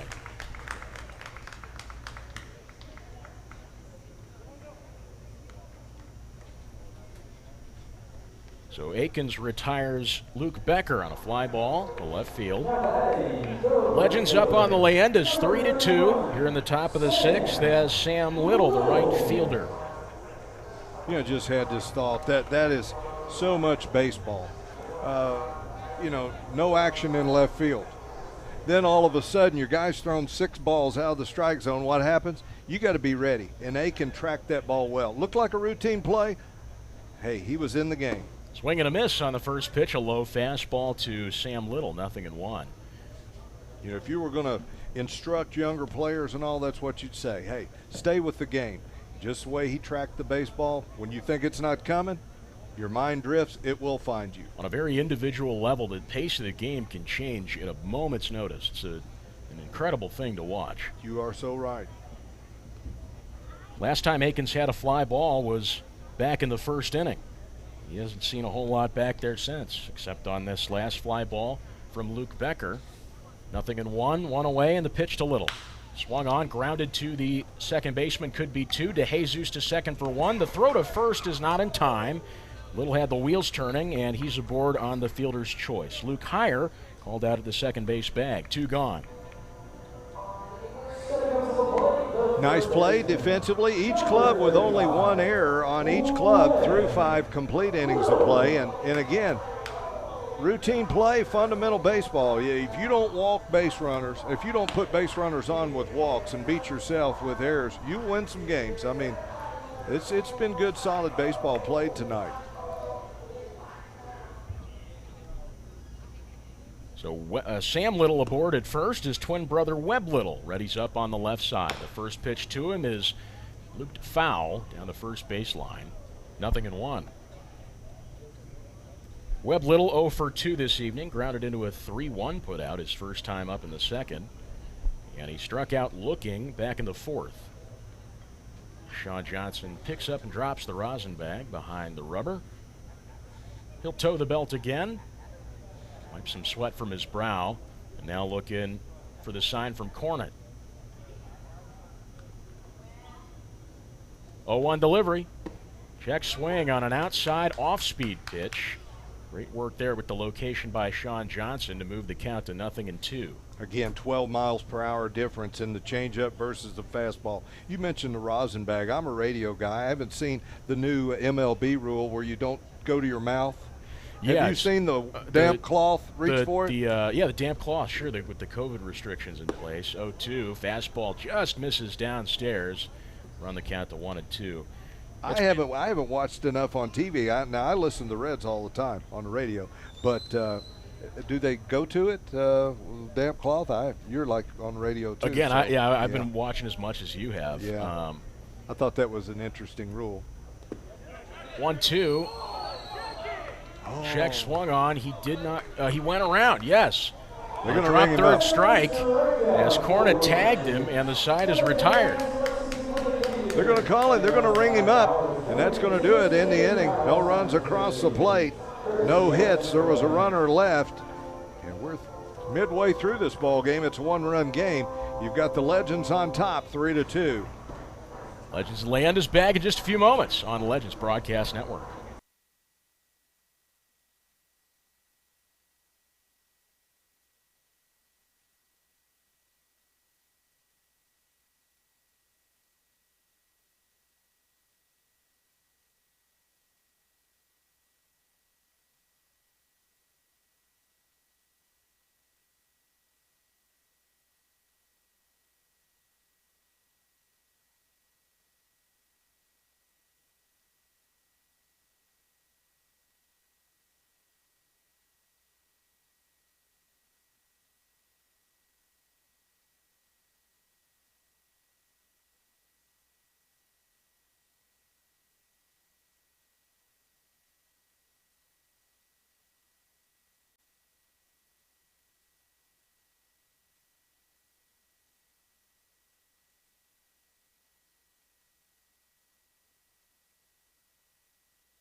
Drew.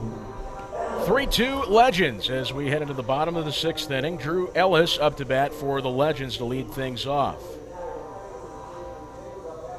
Ellis, his first time up, singled and scored. That was back in the second, put the first run on the board for the Legends. And not too far behind him was Nick Akins, who drove him in on a two-run shot as the first one is fouled to the backstop down the first baseline. It's 0-1. Ellis came up again in the third and flied out to right field. Zach Westcott still on the mound for the Leyendas. He's given up 5 hits, 3 runs, all of them earned. This is smacked, the liner into foul territory down the third baseline. It hops off the wall and misses the bare hand grasp of a reliever, likely warming up in the bullpen for the Leyendas. 0-2 on that rocket foul ball from Drew Ellis. He makes contact with the ball so nicely as the 0-2 bends low and outside. It's 1-2. I liked Westcott's pitch sequence there. Went change up, fastball. Well, he yanked the fastball and then went back with a change. 1-2. This is popped up in the air on the first base line. And that'll hit the rooftop to sit the count at a ball and 2 strikes. Yeah, we've mentioned Ellis 1 for 2 in the ball game. He scored the game's the first run for the Legends rather, but 5 chances at third. He's played well. 1-2 is fouled again down the first base line, and it pinballs off the front of the awning there. And a group of fans are searching for it. Seated just behind the backstop. Ball at 2 strikes to Ellis. Straightaway infield, straightaway outfield. Lights in full effect here at Whitaker Bank Ballpark as the time approaches 10 o'clock. The 1-2 fouled again, up and over the rooftop down the first base line. Ellis swinging at anything he could get with nobody on, nobody out here in the bottom of the 6th. Yeah, your description of what we've got out here in front of us. Game time temperature was 80 degrees, although it felt a lot warmer than that. No breeze blowing at all, and right now, with full darkness, it's 79 and still no wind. We are expected flash flooding tonight at 11. 1-2 misses upstairs, tried to hang the curveball. 2 balls and 2 strikes. I would expect the tarp to come on right after this game is over. That's what the forecast says. Flash flood in effect from 11 o'clock till morning, with showers for Thursday as well. As that one missed low and away to fill up the count at 3 balls and 2 strikes to Ellis. Westcott's been out there a lot. He can't afford to get weary right now. You know, he's got a good batter at the plate. 3-2. One trailed up and in, missed the zone. Ellis did a little dance, and he's aboard at first base with a leadoff walk. So Ellis is aboard at first for the second time in this game, and the first time he got on at first. Nick Akins, the man at the plate now, drove him in on a 2-run shot to left field. Yeah, Westcott, he struck out 4, and that base on balls there with that one under the chin was only his second walk of the game. But yeah, he's got another dangerous hitter here with a lot of power. The first pitch to him, it's fouled back to the netting, 0-1. He liked the looks of that. It was in his wheelhouse. Aiken not cheated on that rip. Akins' last time up in the 4th, took it to left field as well, but popped out. 3-2 Legends with Ellis on the first base bag. Nobody out. Westcott comes set. Millian setting up low and away. The 0-1 pitch. This is lifted high in the air. A hard hit line drive, going to get down in the gap of left center field as Ellis holds up at second base. Akins is aboard with a single. Nice piece of hitting there from the righty Akins to take it to left center field. Smack dab in the middle of the two defensemen, Elmore and Sturgeon, in left and center respectively. Yeah, the fullness of his swing kind of froze the outfielders for a moment because it was a big swing. It was a hard hit ball, but it did not have the distance that maybe they would have thought on the initial swing. But again, Sturgeon did a good job. He's a left-hander. His glove's on the ball side, so he was able to get over there quickly and made the right play and holds each base runner to one base. So business meeting on the mound. As Zach Getze will head back to the dugout. No pitching change yet, but there is a man warming up in the bullpen down the left field line for the Leyendas. And this is not the guy we saw in between innings warming up, or at least they put a different jersey on him, if so. But yeah, Westcott, he's pitched well. Like I said, he's struck out 4, he's walked 2, he's given up now 6 hits, 3 runs, all earned. But for some reason, it looks like it's been hard for him all night. It's been a workman's type game. Nothing real easy going for him, although the numbers are pretty good.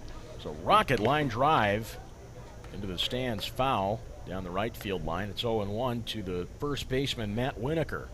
You know, they talk about stress pitches. You know, he's thrown so many pitches in the game, but how many have been under stress or pressure?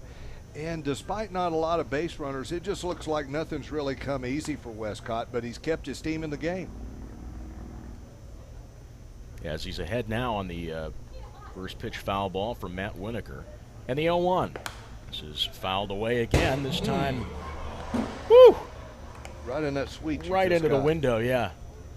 No damage to the window, but. It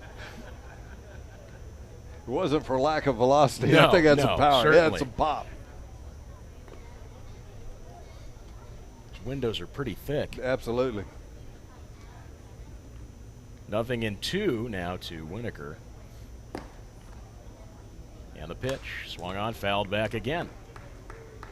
Well, the little pep talk for Westcott seemed to have helped. I mean, he's still throwing strikes. He's aggressive. He did issue the leadoff walk, which we said pitchers don't like that. Coaches don't either. But he's come back. He's pitching aggressive. He's in the zone, pitching all around that strike zone. And again, I mean, we've seen Westcott pitch out of a one-out inning. As here's a ground ball over to first, over to second for one. First, not in time. It skips away from him, and Drew Ellis will score on the throwing error from the second baseman, Cullen Large.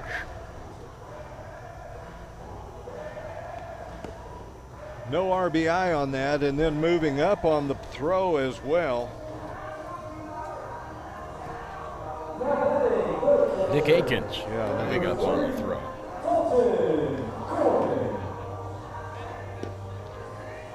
So that error credited to Cullen Large.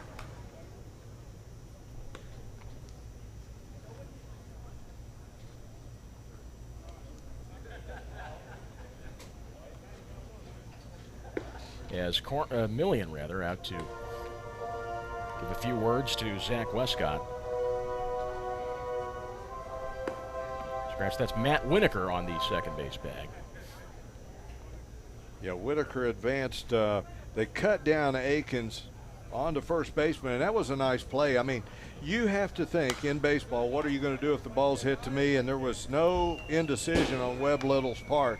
He took that grounder, went immediately to second, trying to get to, don't be a hero. Don't try to throw to third and get a force play on a guy there. No, he knew what he was doing with it. It just, they couldn't cut down the double play.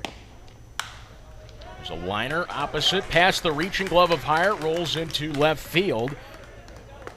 Winokur advances to third, Cornet aboard with a single.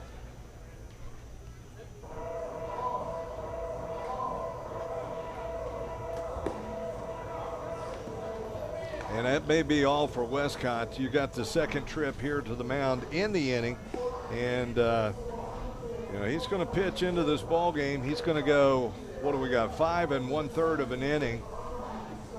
He struck out 4, he walked 2. He has now given up in the ball game? He's given up 4 runs, 2 of them unearned. He's been able to scatter 7 hits, but he's going to leave trailing in this ball game 4-2. So we are going to take a short break, get some information on the new pitcher. Be back in just a moment.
Our score is 4-2 Legends. Here in the bottom of the 6th, as Devin Hairston, the shortstop, sets up on the right side. The first pitch to him from the new pitcher Chris Mockemer is taken outside for a strike. It's 0-1. Mockemer retires Zach Westcott after 5 1/3 innings of work. Gave up 4 runs, all of them earned. Struck out 3 batters and walked 2. Runner from first goes on the 0-1. No throw down to the bag. It's a stolen base for Dalton Cornet, the catcher. So Devin Hairston takes that one low and away, and that'll even up the count at a ball and a strike.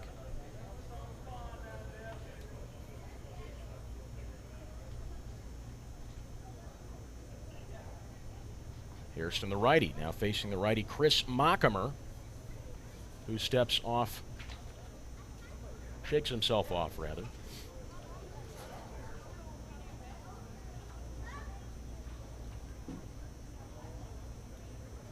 Hairston readies up, straight away, shoulder width stance in toward the plate. Mockemer from the stretch with the 1-1. That one skips away from the catcher, and Winokur comes home, but he's out on the toss from Millian to the covering Chris Mockemer.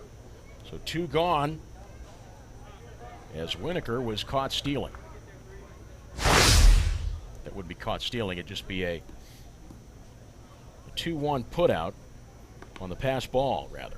Right. Moving over to third on that is Whitaker, and he stands at third base with 2 outs and a 2-1 count. Thing about it is Mockemer's taking his time, looking in for the sign, and the thing is, when you're coming in off the bullpen, that's one of the things that you and your catcher and your coach talked about. But it looked like he crossed up his catcher with his pitch and crossed him up, just couldn't make the play. And fortunately for the Leyendas, they cut down that extra run and hold it to a 2-run deficit that they have. 3 balls and a strike on that low fastball taken by Devin Hairston, and the 3-1 pitch is skied into foul territory down the first base line to fill up the count at 3 balls and 2 strikes.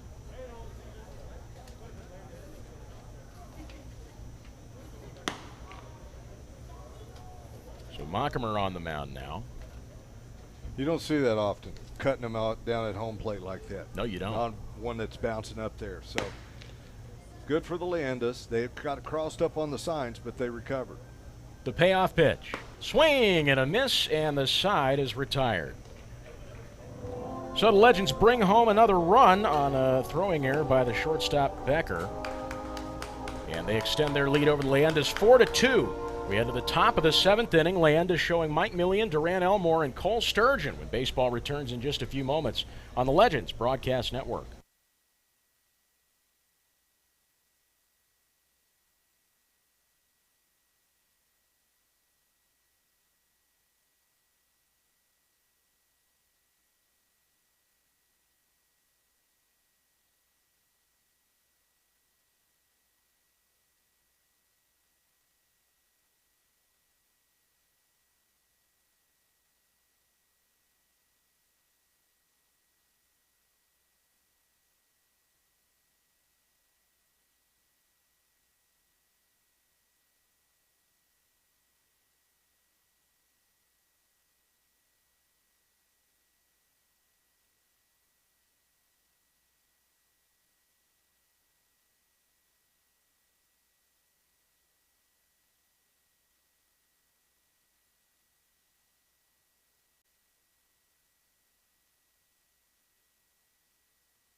Legends just extended their lead 4-2 over the Leyendas. As we head into the top of the 7th inning, Sean Johnson has been retired after a great start. 6 innings of work with 5 hits, 2 runs, 1 earned.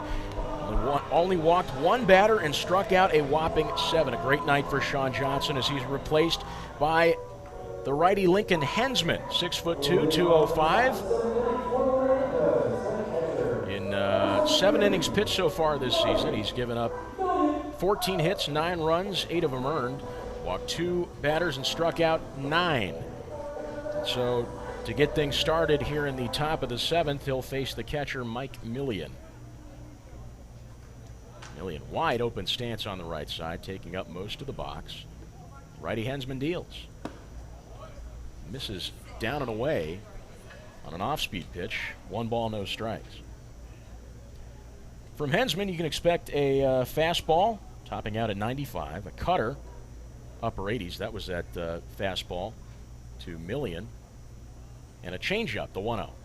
Swung on, chopped high to the left side. Ellis with the beat on it makes the throw on the run to first. 1 away. He's had a nice game. I mean, it's I know it's redundant. I continue to sing his praises at third, but he's made some nice plays, and he's made the routine play. You mentioned that stat line on Johnson. I heard beginning of the ball game you gave his season stats. Consistency is what first thing came to my mind. This guy gave a consistent effort, maybe a little better than average for him, but he's been consistent. Another righty-righty matchup is Duran Elmore, the left fielder, sets up on the right side. Hensman with the first pitch. It's fouled to the screen. 0-1. Hensman, the righty, working on that leftmost half of the rubber. Elmore's still got those red batting gloves. Yeah, he does. He struck out the first time, but he got an RBI single, so he decided to keep him back on there. 0-1. Taken outside for a strike. It was at 96 miles an hour. Yeah, that had some pop on it there. That had some pop. So Elmore, who's 1 for 2, quickly looking at a 0-2 count. And the pitch. It's a fastball, low and away. Might have been a cutter there. 1 ball and 2 strikes. Yeah, I agree with you. Trying to get him to chase. You know, if you can get him to chase on one of your purpose pitches or waste pitches, sometimes they call them purpose pitches. But he didn't go for it, and 1-2, still pitcher with the edge here. And he comes set now, glove at the chest, nobody on. 1-2 from the stretch. This is skied the other way. It's trailing toward right field. Young at the track, he watches it bounce it off the wall, and he'll gun it into the infield. The throw is wide of the second base bag, and Duran Elmore's aboard with a 1-out double here in the top of the 7th. Almost the deepest part of the park. That wall gets tall once you get past center field, and it was right up the top of the wall on the home run fence in right center. Young made a nice play off the carom of the wall. If that throw's on line, Elmore's having to hustle and dig to get in there, but the throw's offline and a 1-out double, and that's going to put the Leyendas with a tying run coming to the plate. That's Cole Sturgeon, center fielder at the top of the order for the Leyendas. 0 for 3 this evening. A couple of ground outs and a fly out. First pitch. This is rocketed. A line drive to right center field.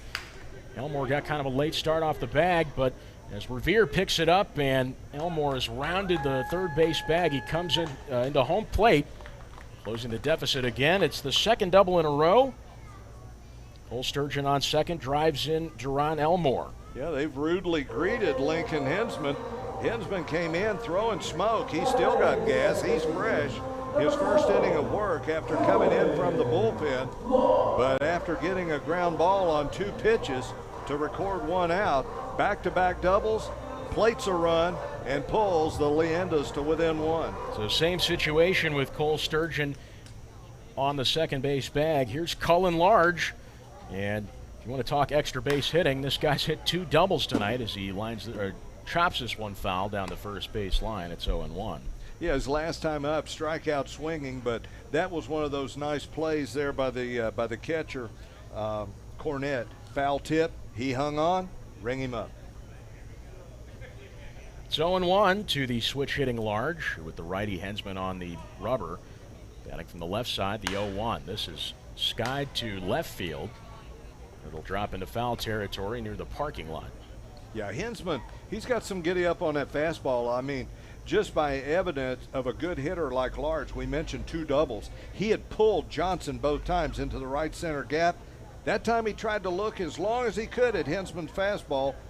Just barely got it, fouled it off to the left side. It's 0-2 to Large, and now the pitch.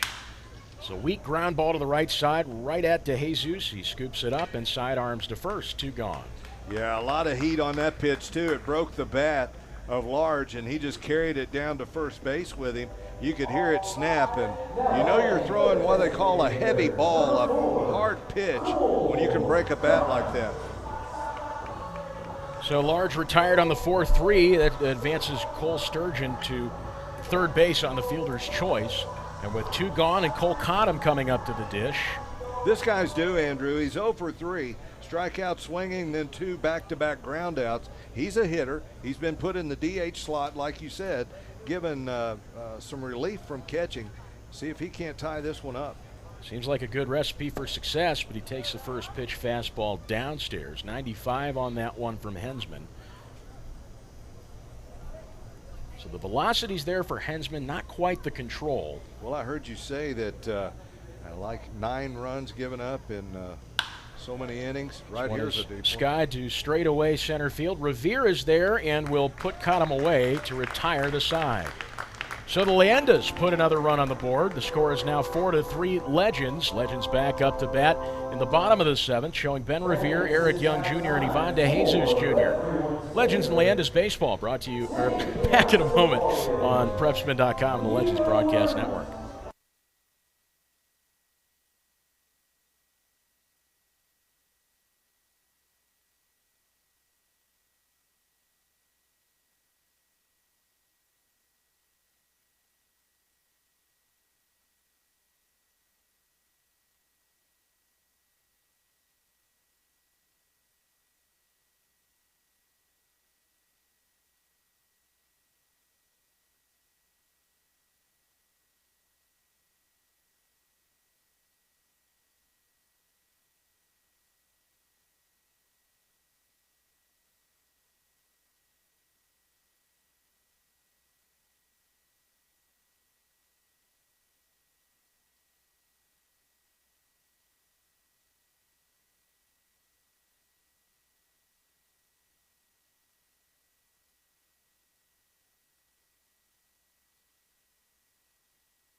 Ben Revere will lead things off here in the bottom of the 7th for the Legends, back up to bat. They have a 4-3 lead over the Leyendas, who tried to close the deficit last inning, scoring Duran Elmore on an RBI double by the center fielder Cole Sturgeon. The first pitch to Ben Revere misses down and away, 1 ball, no strikes.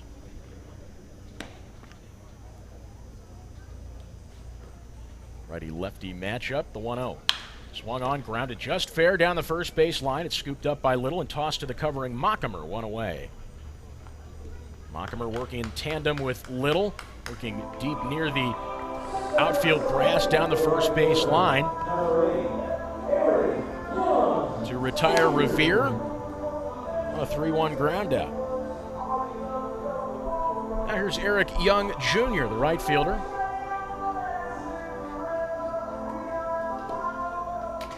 Young Jr. 0 for 2 with a walk and a strikeout. 1 gone, nobody on. 4-3 Legends here in the bottom of the 7th. First pitch taken, a curveball, missed a touch outside for ball 1.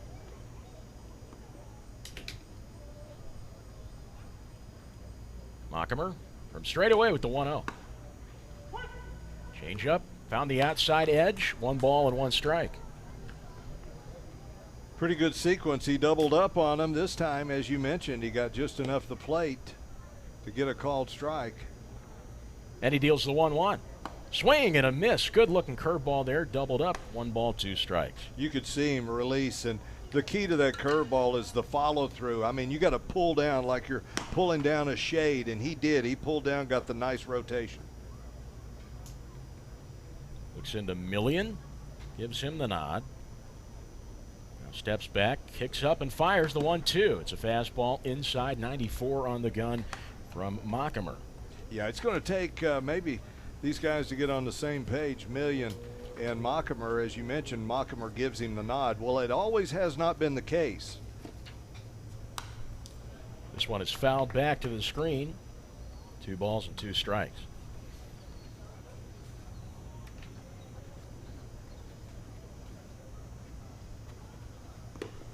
Mockemer throws the fastball, the cutter, the curve, and the splitter. 2-2.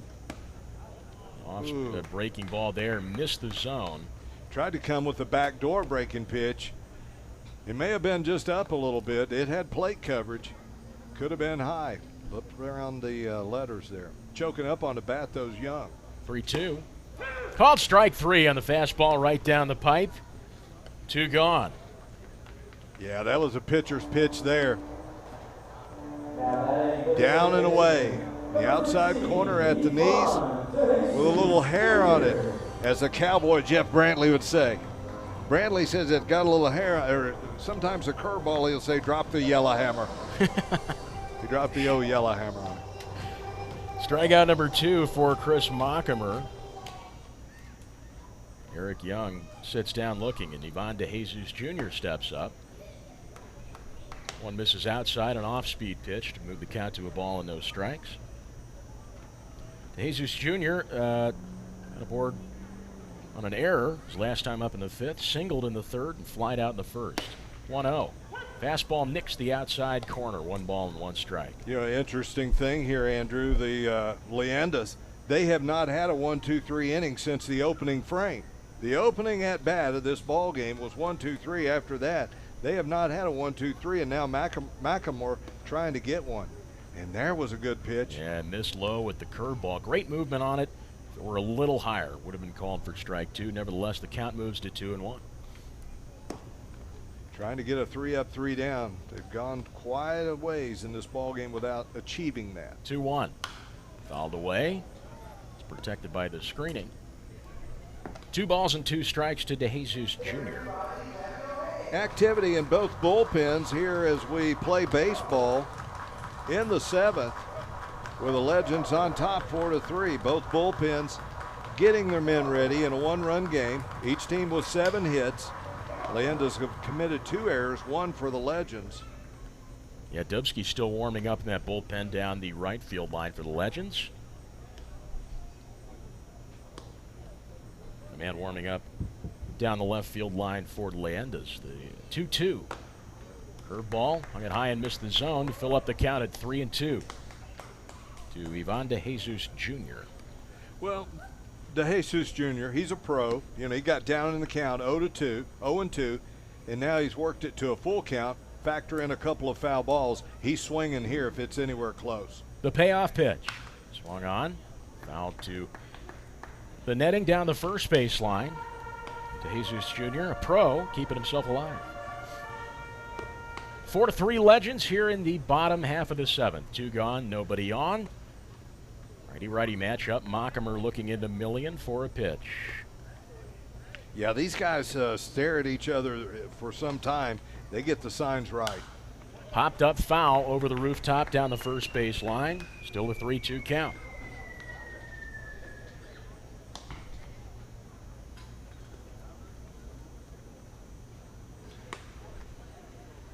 This time is called at home plate, and DeJesus Jr.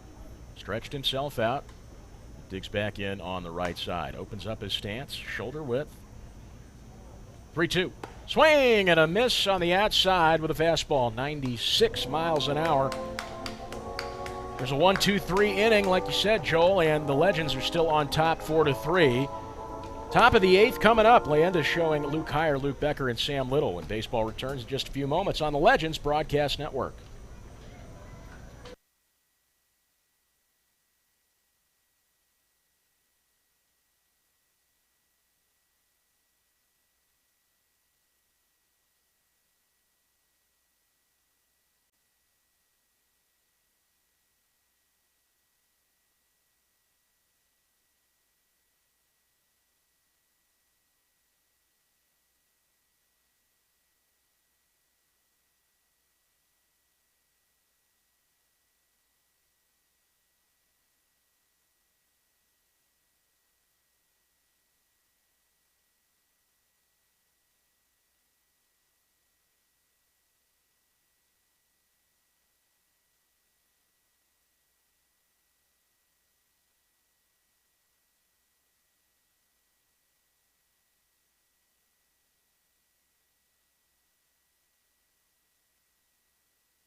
Legends up 4-3 on the Leyendas.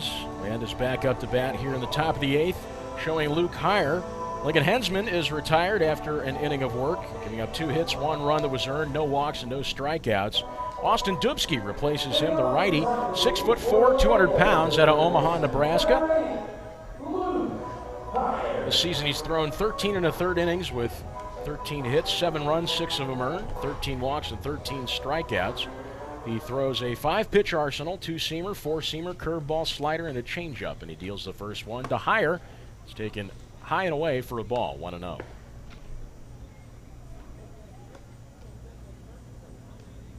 Dubsky in his last appearance as he deals the 1-0. Fastball called strike, 1 on the outside, 1-1. In his last appearance on the 30th at Florence versus the Freedom, he put in 2 innings of work, giving up 3 hits, no runs, 2 walks, and 1 strikeout. Well, that's living on the edge, isn't it? Certainly. Swing and a miss at the 1-1. He's coming out of the gate with fastballs outside, and he's ahead in the pitcher's 1-2 count. Yeah, the 6'4" right-hander, I would describe it, he throws 3/4. It's not directly over the top. He's got a good release point, but it's more of a 3/4 type throw. Swung on, grounded to the right side. Winokur coming in on it, a toss to the covering Dubsky, who steps on the bag and retires Heyer, 1 away. It's kind of rare that many times in a ball game that you have 3 plays that you will put in the scorebook 3-1, but fundamental baseball, we mentioned it tonight, it plays and pays dividends again. 1 away. So at that ground out to get things started here in the 8th, Legends are up on the Leyendas 4-3. As Luke Becker, the left-handed hitting shortstop, makes his way into the batter's box. Dubsky picks up the rosin bag behind the rubber. Now toes it, looking at his catcher Cornett from the windup, and now the first pitch to Becker. It's an off-speed, missing up and away, 1 ball, no strikes. Becker in the ball game 1 for 3. Singled back, leading off the second, came around to score. 1-0, a fastball, just misses the outside corner upstairs. It's 2-0. Pretty good hitter's count here. He can look at one or either pull the trigger. Pulls the trigger on the 2-0. Hard hit ground ball rolls into right field, and Becker's aboard with a 1-out single. Yeah, you get behind these hitters, these guys, they're pros. You get a 2-0 count in a 1-run game late in the game. That batter, he's got the advantage, and he laced that one between the first and second baseman. On with a 1-out single here in the 8th. So he is the tying run for the Leyendas, and Sam Little, right fielder, digs in on the left side.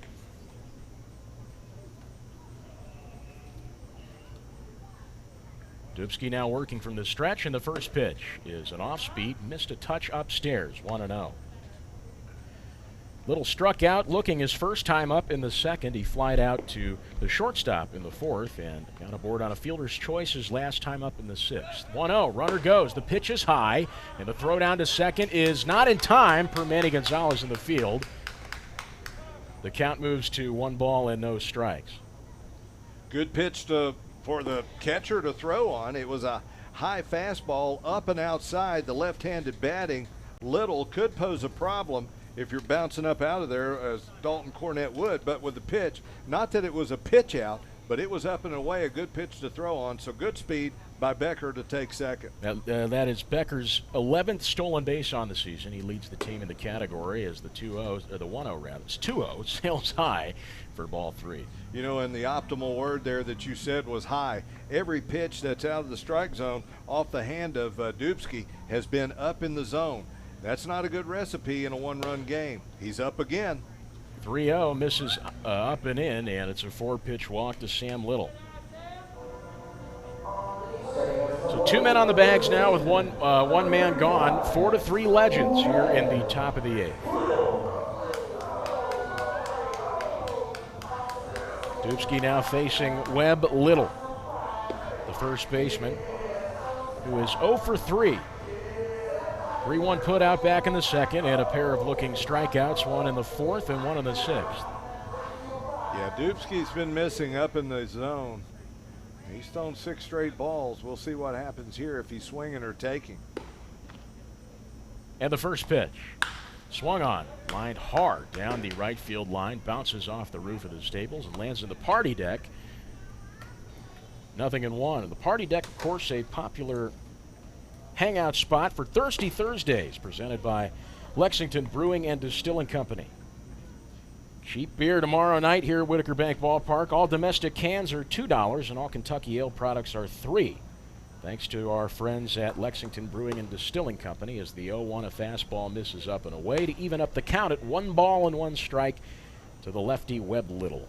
It's a good product, a good sponsor, and a good tour. Nice entertainment. I don't know if you've taken those tours that they've got at the distilleries and the breweries and warehouses. It's nice. Heard it's a good time, the 1-1. Swung on, lined foul the other way. It pops off the rooftop of the awning. Little really wasn't committed on that swing.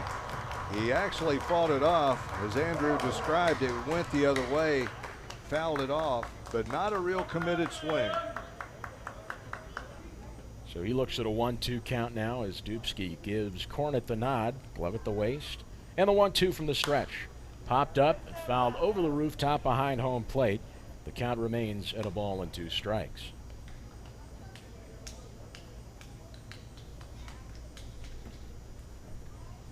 Dubsky grabs the rosin bag, drops it behind him, toes the rubber again. Looks in towards Cornett and gives him the nod. Now comes set. And the 1-2 from the belt. Swing and a miss on an inside off-speed pitch. 2 gone, and the first strikeout for Austin Dubsky. You know, when we talk about rhythm sometime in pitching, rhythm played a big part in that strikeout there. Dubsky holding the ball for an inordinate, what seemed like an inordinate amount of time, and really just getting Webb Little just anxious and wound up at the plate. Then, as you described, put that pitch in on his hands. I think the rhythm, the holding the pitch, varying your sequence, paid big there for Dubsky. And now he's 1 out away from getting out of this. It's the little things that trip guys up, and that for sure, they're holding on to that ball for what seemed like, again, an insignificant amount of time. First pitch, a wave and a miss from the catcher Mike Millian, 0-1. Now that gave him some confidence, as you see, comes in there with that, you say the 5-pitch arsenal. That was one of his off-speed pitches that he goes in there and starts off the next hitter with. Gave him some confidence he didn't have to pepper a fastball. Looked like he wasn't even trying with that one. It's 0-1 to Millian now, the right-handed hitter, open stance. 4-3 Legends with 2 gone and 2 on here in the top of the 8th, the pitch. Fastball just misses the outside half of the plate. It's a ball and a strike now to Millian. Cornett trying to help him. He tried to frame it and bring it back, couldn't sell it. And you got a guy batting Millian. He's been on base twice tonight, scored a run, doubled. He's been on twice, reached once in an error and grounded to third. The 1-1 pitch from the stretch. That one beans him on the hip, and that loads up the bases. First time we've seen a loaded bases situation in tonight's game. Yeah, and he was 1 out and just maybe 1 pitch away, Dubsky that is, from getting out of this.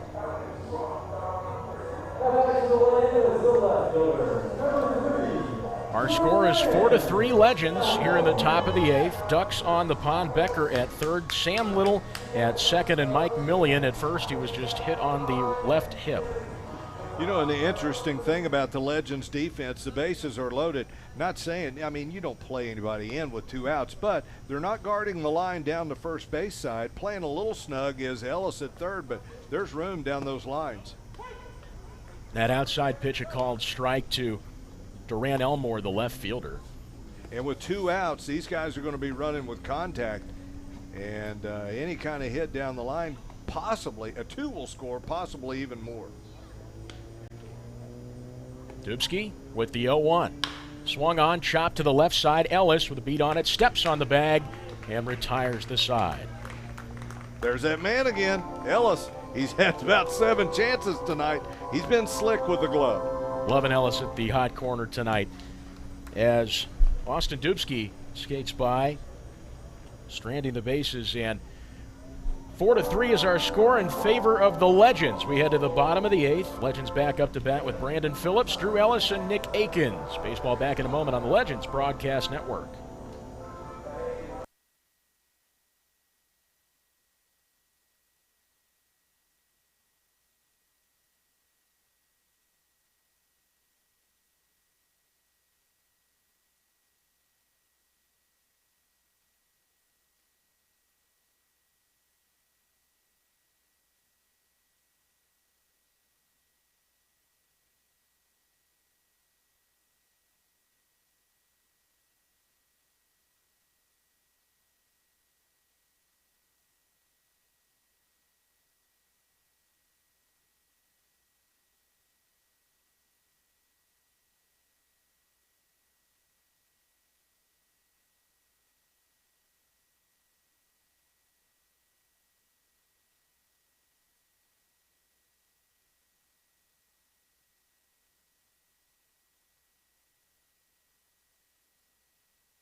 Legends are up 4-3 on the Leyendas as we head into the bottom of the 8th inning. Andrew Murphy and Joel Bennett with you. As Brandon Phillips, the designated hitter, will lead things off. Waiting to take his place in the batter's box. Brandon's 0 for 3, hasn't hit a ball out of the infield. And he's going to lead things off here. He is pointing out to right center, but he's in the box now, ready to hit. Mockimer deals. First pitch is a fastball at 92 miles an hour, low and away, taken for a ball, 1-0. Now,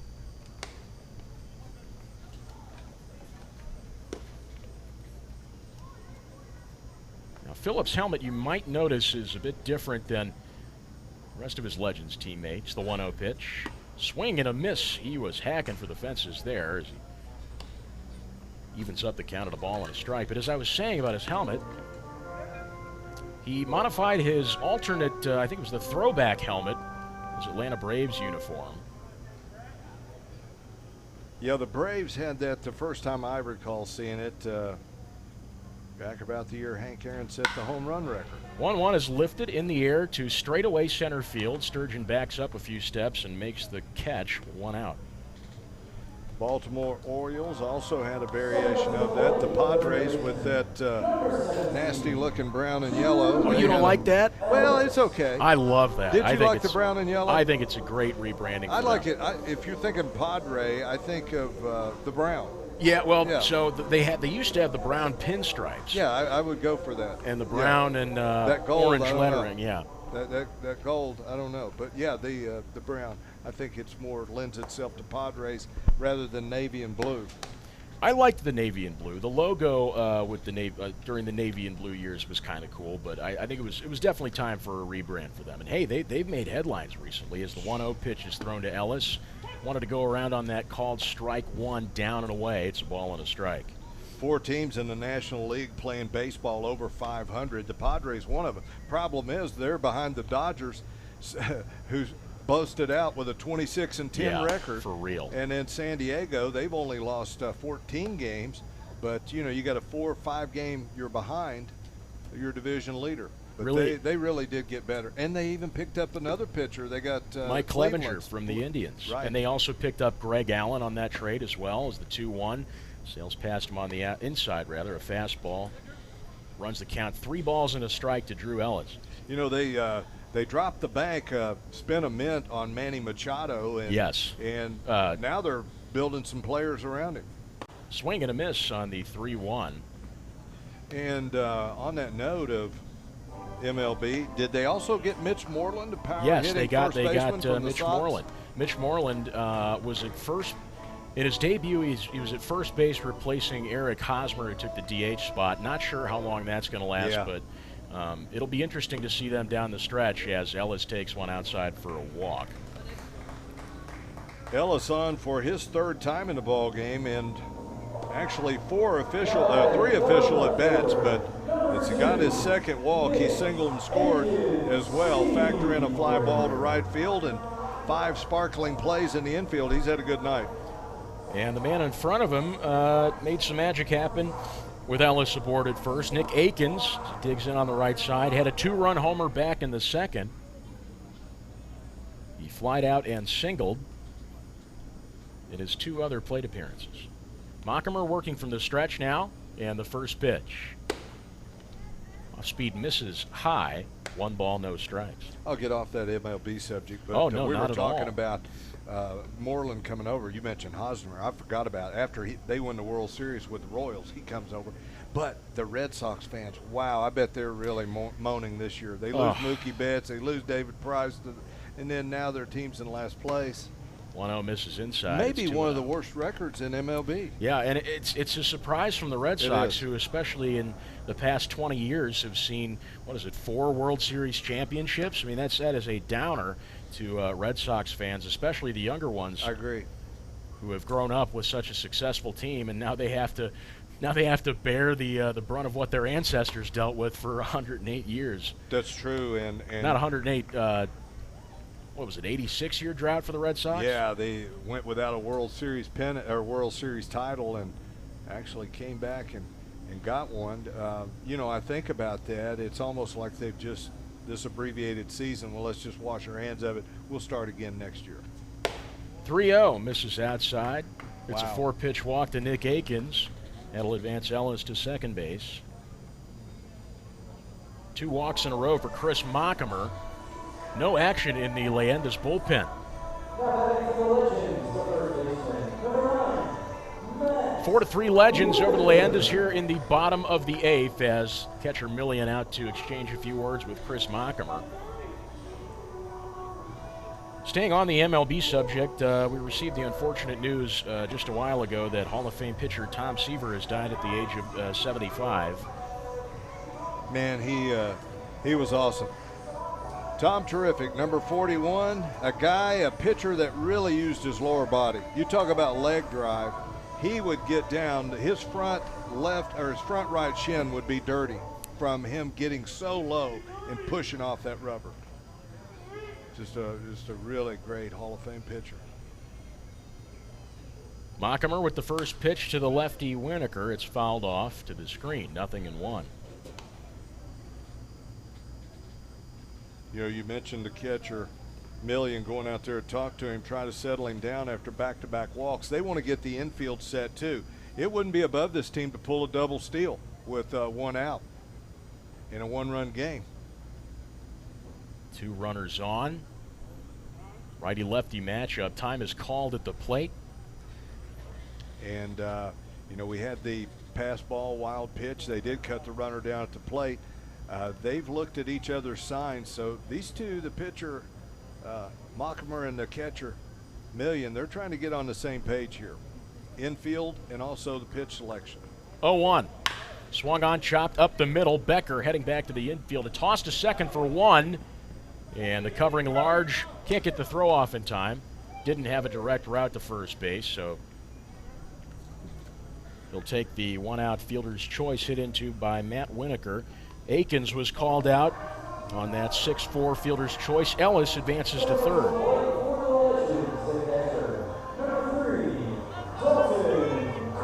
He almost got the pitcher's best friend, the double play ground ball to get out of the inning, but he'll take an out. When you're in a game this far, you're starting to count outs when you get to that 7th inning. And a tough play behind the second base bag there by Luke Becker, the shortstop. Hesitated for a moment, but knew that the toss to the second baseman Large would be the best move, as the first pitch to Cornett is taken for a ball, 1-0. Fundamentals mention it a lot. The main thing about that, make sure you get one. Yes. So they did. Yes, indeed.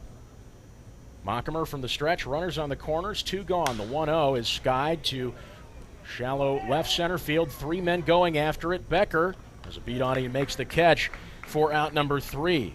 So the Legends are stranded again, but they still lead the Leyendas 4-3. And the top of the 9th inning coming your way. Cole Sturgeon, Cullen Large, and Cole Cottom up to bat when baseball returns on the Legends Broadcast Network. So this is it, right?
Legends are up 4-3 on the Leyendas. 3 outs away from taking this game as new pitcher Ty Boyles throws one in the dirt, 1 ball, no strikes.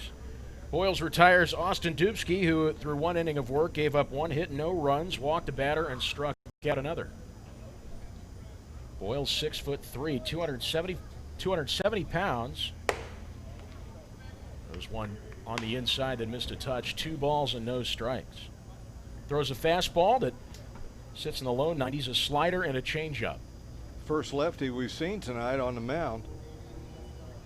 Comes set, working from the stretch with nobody on. The first pitch is rocketed, a ground ball to the first baseman. Winokur scoops it up and steps on the bag, 1 away. You know, we've seen some nice plays at the corner. I've sang the praises of Drew Ellis all night, the way he's played third base. But then at first base, too, these first basemen, they've gobbled them up real well. Actually, we've had 3 plays where the first baseman has made assists to the pitcher. And Winokur, who we usually see in the outfield, adjusting nicely to his change of scenery at first base. So good to see good things happening from both corners of the infield. 1 away now, 4-3 Legends. Here's Cullen Large. Takes a strike low and inside, 0-1, as he's a switch hitter, and so with the lefty Boyles on the mound, Large, who's been batting all night from the left side, will switch to the right. Pair of doubles to his credit, batting left-handed, 2 for 4 on the evening. 0-1 pitch. Curveball missed low and away. One's all across the board now. 1 ball, 1 strike, and 1 out here in the top of the ninth. They need to push across 1 run to tie, then to send this game on. Boyles comes set with a pitch he likes from Cornet and deals. Curveball missed way outside with that one. Couldn't get the break necessary, and it's 2-1. Looking for that release point, wasn't he? Yeah. Can be a hard thing to find. 2 balls and a strike to the righty Large, and the pitch swing and a miss. Outside fastball that time. Got him to come around. 2 balls, 2 strikes.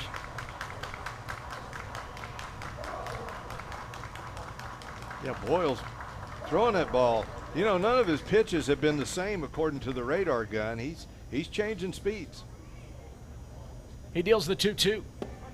Low and in. Taken for a ball to fill up the count at 3-2. Yeah, when you're the Legends, you've got a one-run lead. About the 7th inning, you start counting outs, and right now they need 2 outs. Any way they can get them. So Boyles selects a pitch, sign from Cornet, and he throws the 3-2, swing and a miss. Kind of like that sequence. Go upstairs. Kind of hard to commit to lay off of it once you commit to a full count. You throw that fastball up there around the letters, and I'm not so sure about Boyles. He might even have a fastball that rises. Just couldn't catch up with it. So Large bats the breeze. That's Ty Boyles' 17th strikeout on the season. His first of the night. He's 1 out away from securing this victory for the Legends, who are up 4-3 on the Leyendas.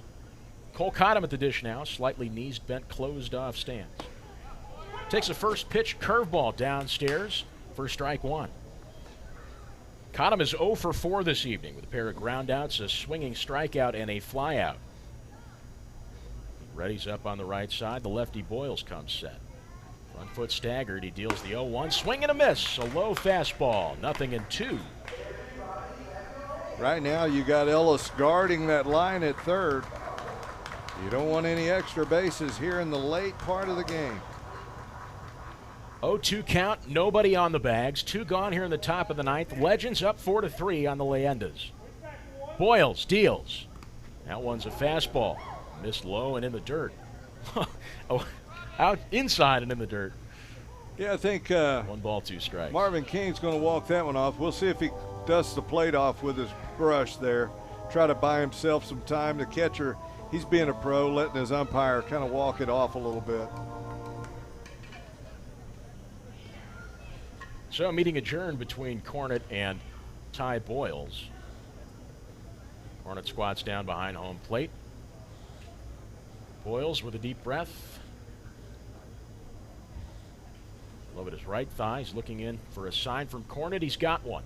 The 1-2 pitch. Swing and a miss on an inside breaking ball, and this game belongs to the Legends. 3 up, 3 down, Andrew, right here in the 9th inning, and a good job of release pitching by Boyles. As you mentioned, he gets strikeout number 17 and number 18 on the season to pick up the save and preserve a one-run victory in a ball game that saw each team play well. 4 runs, 7 hits, 1 error for the Legends. The Leyendas, they come up with 3 runs on 8 hits. They committed 2 errors. Good baseball game. Great baseball game that was dominated largely by Legends pitching for sure. The offense wasn't quite there as in larger quantities as we've seen throughout most of this season, just in little pockets every which way on the scoreboard, but the pitching was certainly what dominated things tonight. Yeah, that pitching, they go in this ball game 9 innings. Collectively, they strike out 10 batters. They keep bases on balls to a minimum. They only gave up 2 walks. They did have 1 hit batter, so you're not going to beat yourself when you're only putting 3 runners on. 2 walks over 9 innings, 1 hit batter. The defense was solid. The 1 error was by Ellis, and it was on a gallant play, which he tried to get a runner at first. But 10 strikeouts in 9 innings. The pitching, as you said, was the theme. it was the dominant facet of the ball game. And they got just enough hits and a 2-run bomb. Put a little charge in the lineup. It was a good overall game. I told you that when it was 3-1, it felt like the Legends had even a bigger lead. But credit the Leyendas, they kept chipping away. They did not give up. They came back and stayed within 1 run. No, not at all. They definitely did not go down without a fight. So the final score is Legends 4, Leyendas 3.